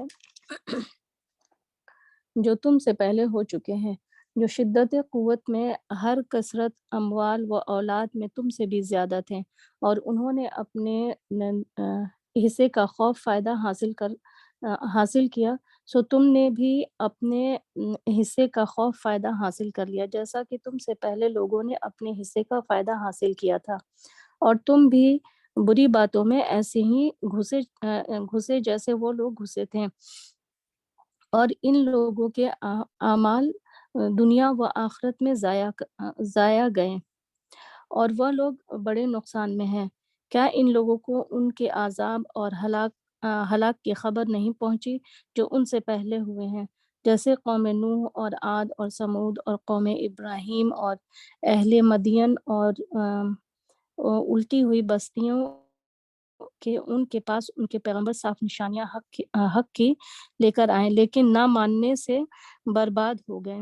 سو اس بربادی میں اللہ تعالیٰ نے ان پر ظلم نہیں کیا، لیکن وہ خود ہی اپنی جانوں پر ظلم کرتے تھے۔ اور مسلمان مرد اور مسلمان عورتیں آپس میں ایک دوسرے کے دینی رفیق ہیں، نیک باتوں کی تعلیم دیتے ہیں اور بری باتوں سے منع کرتے ہیں، اور نماز کی پابندی رکھتے ہیں اور زکوٰۃ دیتے ہیں، اور اللہ تعالیٰ اور اس کے رسول صلی اللہ علیہ وسلم کا کہنا مانتے ہیں۔ ان لوگوں پر ضرور اللہ تعالیٰ رحمت کرے گا، بلا شبہ اللہ تعالیٰ قادر مطلق ہے اور حکمت والا ہے۔ جی، اور آیت اللہ نمبر آپ 71 نوٹ کر لیں، اور یہاں مومنین کی مثال دی جا رہی ہے جیسے منافقین کی دی گئی تھی۔ یہاں پر کہا جا رہا ہے، پیچھے کہا تھا منافق مرد اور عورتیں، یہاں پر کہا جا رہا ہے مومن مرد اور عورتیں یہ کیا ہیں؟ ایک دوسرے کے رفیق ہیں، ہمیشہ اسلام میں ایک دوسرے کی مددگار ثابت ہو۔ پھر کیا کرتے ہیں یہ یأمرون بالمعروف وینہون عن المنکر، کہ نیکی کا حکم دیتے ہیں۔ نیکی کا حکم کیا ہے؟ ہاں، آج ہم ماشاءاللہ 10 لوگ ہیں، ابھی 12 تقریباً تھے اس سے پہلے، تو آپ سوچیں 10 لوگوں نے کتنے لوگوں کو قرآن کیا، دورہ قرآن کیا، اس سے ریلیٹڈ دعوت دی، یا ابھی رمضان آ رہے ہیں ان کے بارے میں بتایا، ذرا سوچیں۔ اور اگر ابھی نہیں دی تو بھی ابھی 10 پارے ہوئے ہیں، اس دورہ قرآن میں شامل کرنا چاہتے ہیں یا آگے کسی اور چیز سے جوڑنا چاہتے ہیں، ضرور لوگوں کو نیکی کا حکم دیں جو ارکان اسلام میں سے ہے، قرآن سے ہے، اور برائی سے روکیں۔ اور پھر کیا کرتے ہیں؟ نماز قائم کرتے ہیں، خود بھی پڑھتے ہیں، دوسروں کو بھی حکم دیتے ہیں۔ اب سب رمضان آ رہے ہیں، کتنے لوگ ہیں جن کا پیسہ اگر بینک میں پڑا ہو، فار ایگزامپل 1 لاکھ پڑا ہو تو 2500 کٹ جاتا ہے، 1 کروڑ پڑا ہو تو 2.5 کروڑ، 1 کروڑ پڑا ہو تو 2.5 لاکھ۔ تو آپ دیکھیں، آپ اسے روک سکتے ہیں اگر آپ نے ان کے ساتھ یہ ایگریمنٹ نہیں کیا ہوا کہ میں نے تو خود ہی پے کرنا ہے، تو وہ پھر آپ کو دینا ہوتا ہے۔ تو آپ یقین رکھیں، جتنے آپ کے پاس کیش ہیں، آپ کے پاس ایسے پلاٹس ہیں جو آپ نے رکھے ہوئے ہیں، یا آپ کے پاس زیور ہے، سونا 7.5 تولہ، چاندی ہے 52 تولہ، اور اس کے حوالے سے جو زکوٰۃ بنتی ہے، باقاعدہ ہمارے پاس بہت سارے مفتی کرام ہیں ہمارے اراؤنڈ، آپ ان کے سامنے وہ اپنا تمام ویٹ کر کے رکھیں اور اس پہ جو زکوٰۃ ہے وہ ادا کریں، اور یقین رکھیں اس بات پر، زکوٰۃ آپ کے مال سے گندگی کو دور کر دیتا ہے اور پیور آپ کے پاس رہ جاتا ہے۔ تو آپ نے اس چیز کا خیال رکھنا ہے، زکوٰۃ دینی ہے، اور کیا کرنا ہے؟ زکوٰۃ دینے کے بعد اللہ اور اس کے رسول کی اطاعت کرنی ہے۔ یہ وہ لوگ ہیں جن پر اللہ کی رحمت ہے۔ اگر آپ یہ سب کر رہے ہیں تو یقین رکھیں کہ آپ پر اللہ کی رحمت ہے، اور وہ اللہ تعالیٰ عزیز بھی ہے اور حکیم بھی ہے۔ جی آگے بڑھیے۔ اور اللہ تعالیٰ نے مسلمان مردوں اور مسلمان عورتوں سے اپنے باغوں کا وعدہ کر رکھا ہے، جن کے نیچے نہریں چلتی ہوں گی، جن میں وہ ہمیشہ رہیں گے، اور نفیس مقاموں کا جو کہ ان کی ہمیشگی کے باغوں میں ہوں گے، اور ان نعمتوں کے ساتھ اللہ تعالیٰ کی رضامندی سب نعمتوں سے بڑی چیز ہے،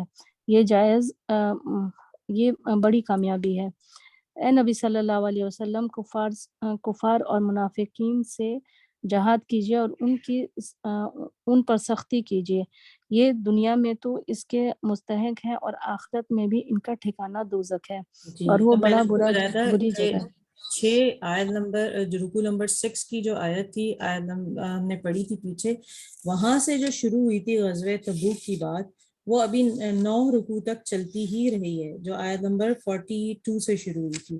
اب یہاں غزوہ تبوک کی بات کمپلیٹ ہو گئی ہے، اب آگے بتایا جا رہا ہے کہ اب کفار اور منافقین دونوں کا پوری قوت سے مقابلہ کرو اور ان کے ساتھ سختی سے پیش آؤ، آخرکار ان کا ٹھکانہ جو ہے وہ بتایا جا رہا ہے جہنم ہے، اور وہ جو جگہ ہے وہ بدترین ہے، اور ان کے معاملہ کیا ہے وہ آگے بیان کیا جا رہا ہے۔ جی وہ لوگ اللہ کی قسمیں کھا جاتے ہیں کہ ہم نے فلانی بات نہیں کہی، حالانکہ یقیناً انہوں نے کفر کی بات کہی تھی، اور وہ بات کہہ کر اپنے اسلام ظاہری کے بعد ظاہر میں بھی کافر ہو گئے، اور انہوں نے ایسی بات کا ارادہ کیا تھا جو ان کے ہاتھ نہ لگی، اور یہ انہوں نے صرف اس بات کے کا بدلہ دیا ہے کہ ان کو اللہ نے اور اس کے رسول صلی اللہ علیہ وسلم نے رزق خداوندی سے مالدار کر دیا، سو اگر اس کے بعد بھی توبہ کر لیں تو ان کے لیے دونوں جہان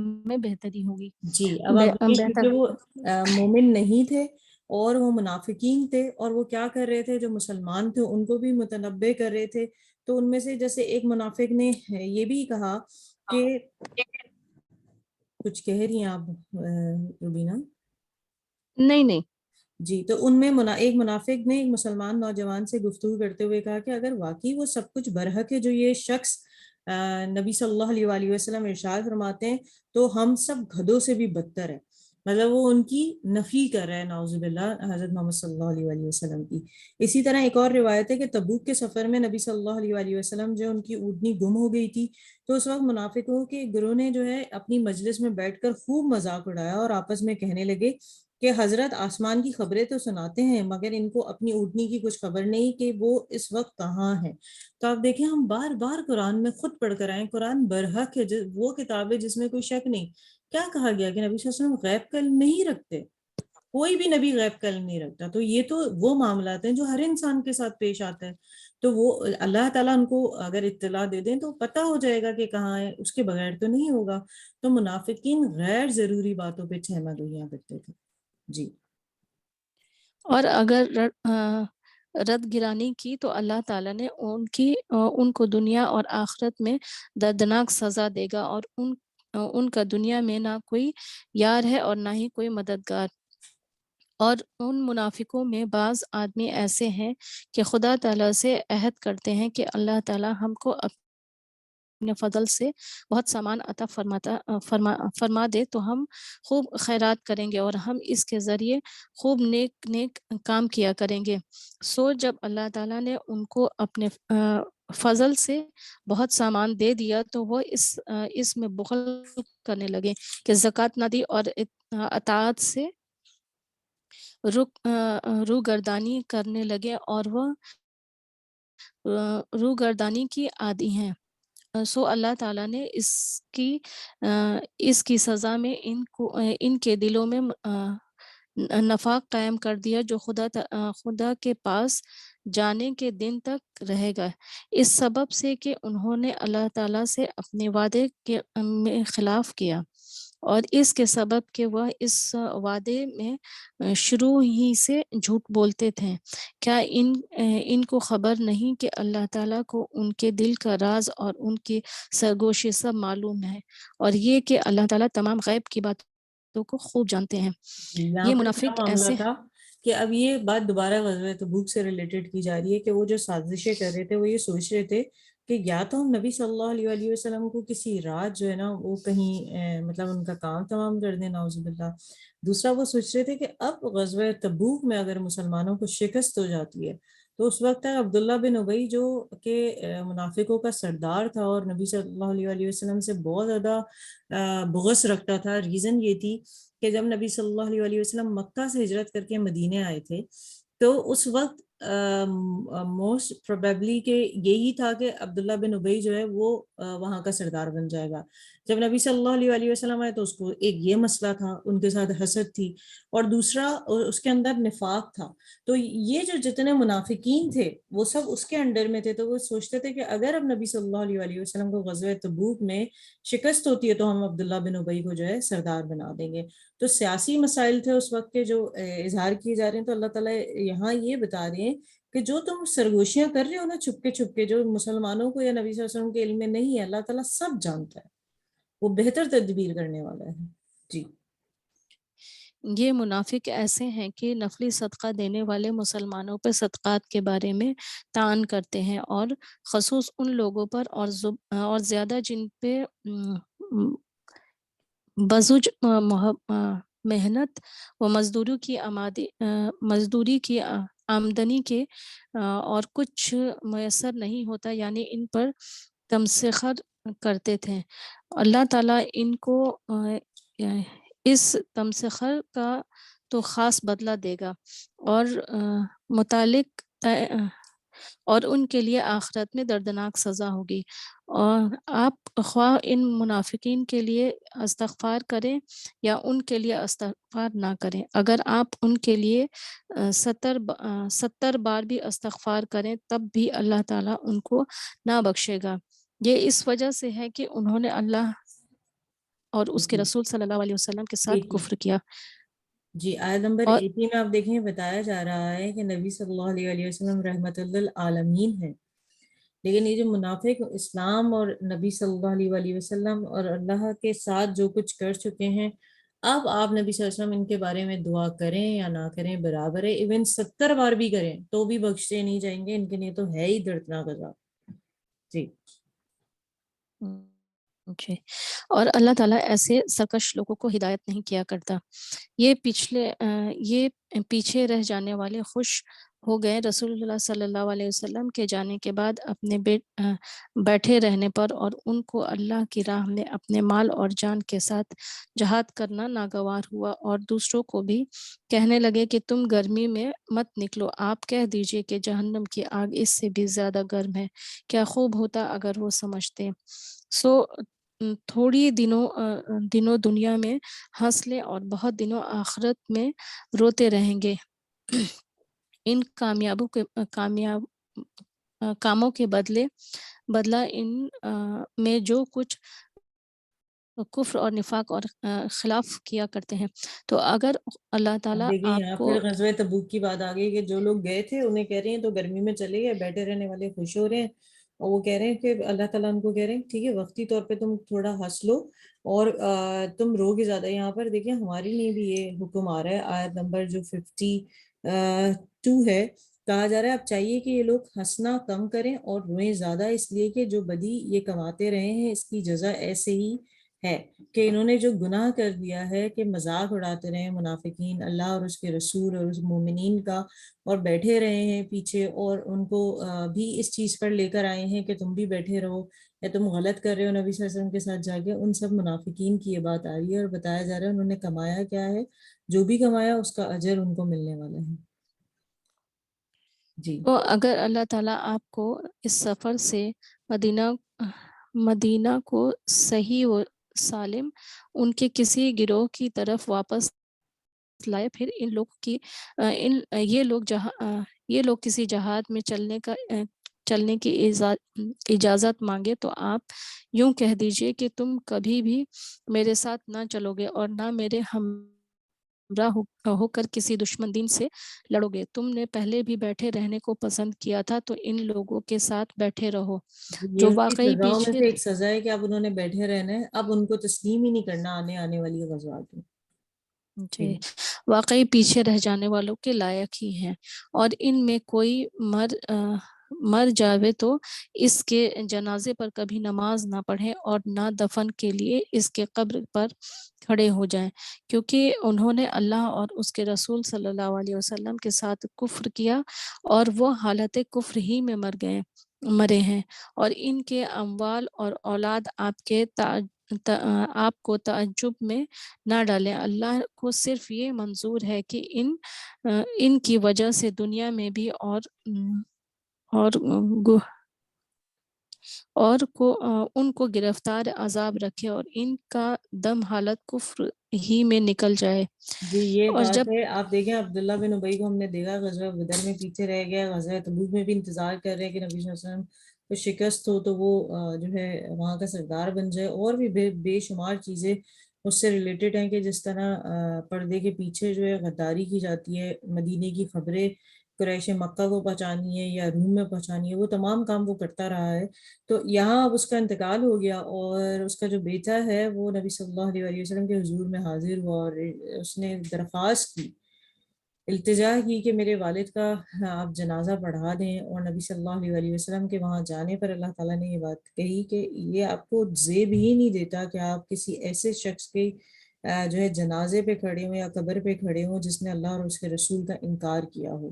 تو یہاں ہمیں پتہ چلتا ہے جیسے ہم کبھی بھی کوئی بھی نان مسلم کی ڈیتھ ہوتی ہے انڈیا میں، جیسے آپ دیکھتے ہیں ایکٹریسز کا جب ہوتا ہے جن کو ہم دیکھ رہے ہوتے ہیں انسپائر ہوتے ہیں، ہم فوراً سے کہہ دیتے ہیں ریسٹ ان پیس۔ نہیں، کبھی بھی ان کو دعا نہیں دینی، ان للہ و انا الیہ راجعون، تو چلیں پھر ٹھیک ہے کہ ہم سب اللہ تعالیٰ کی طرف سے اس کی طرف لوٹیں گے، لیکن کبھی بھی کوئی دعا نہیں دی جا سکتی کسی غیر مسلم کو، کیونکہ وہ قبول ہی نہیں ہونی۔ 70 بار نبی صلی اللہ علیہ وسلم بھی کریں تو قبول نہیں ہوتی، تو ان کے لیے بس یہ کہ اب وہ آگے چلے گئے ختم، لیکن مسلمانوں کے لیے آپ دعا دے سکتے ہیں۔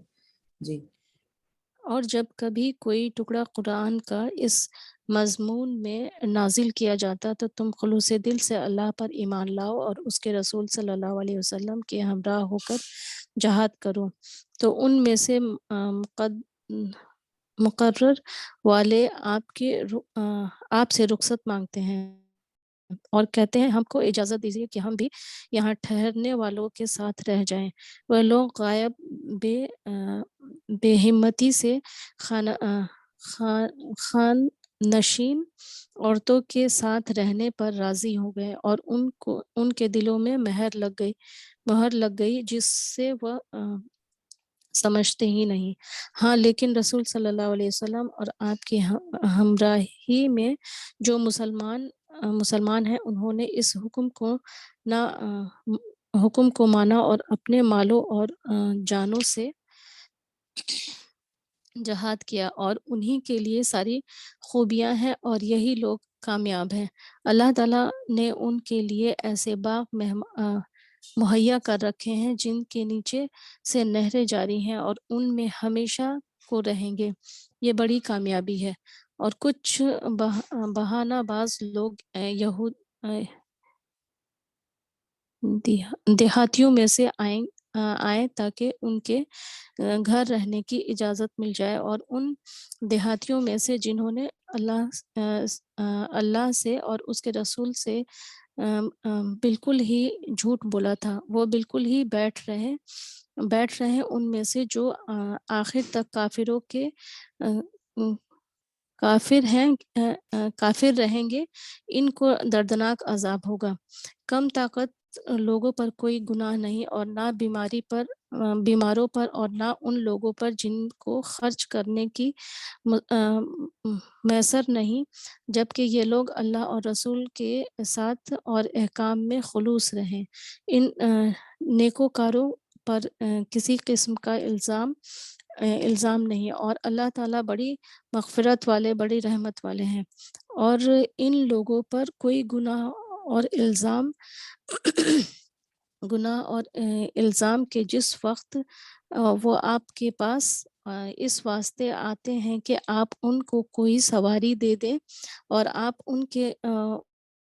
ان سے کہہ دیتے ہیں کہ میرے پاس تو کوئی چیز نہیں جس پر میں تم کو سوار کر دوں، تو وہ ناکام اس حالت سے واپس چلے جاتے ہیں کہ ان کے آنکھوں میں آنسو روا ہوتے ہیں، اور اس غم میں کہ افسوس ان کے خرچ کرنے کو کچھ بھی میسر نہیں۔ پس الزام تو صرف ان لوگوں پر ہے جو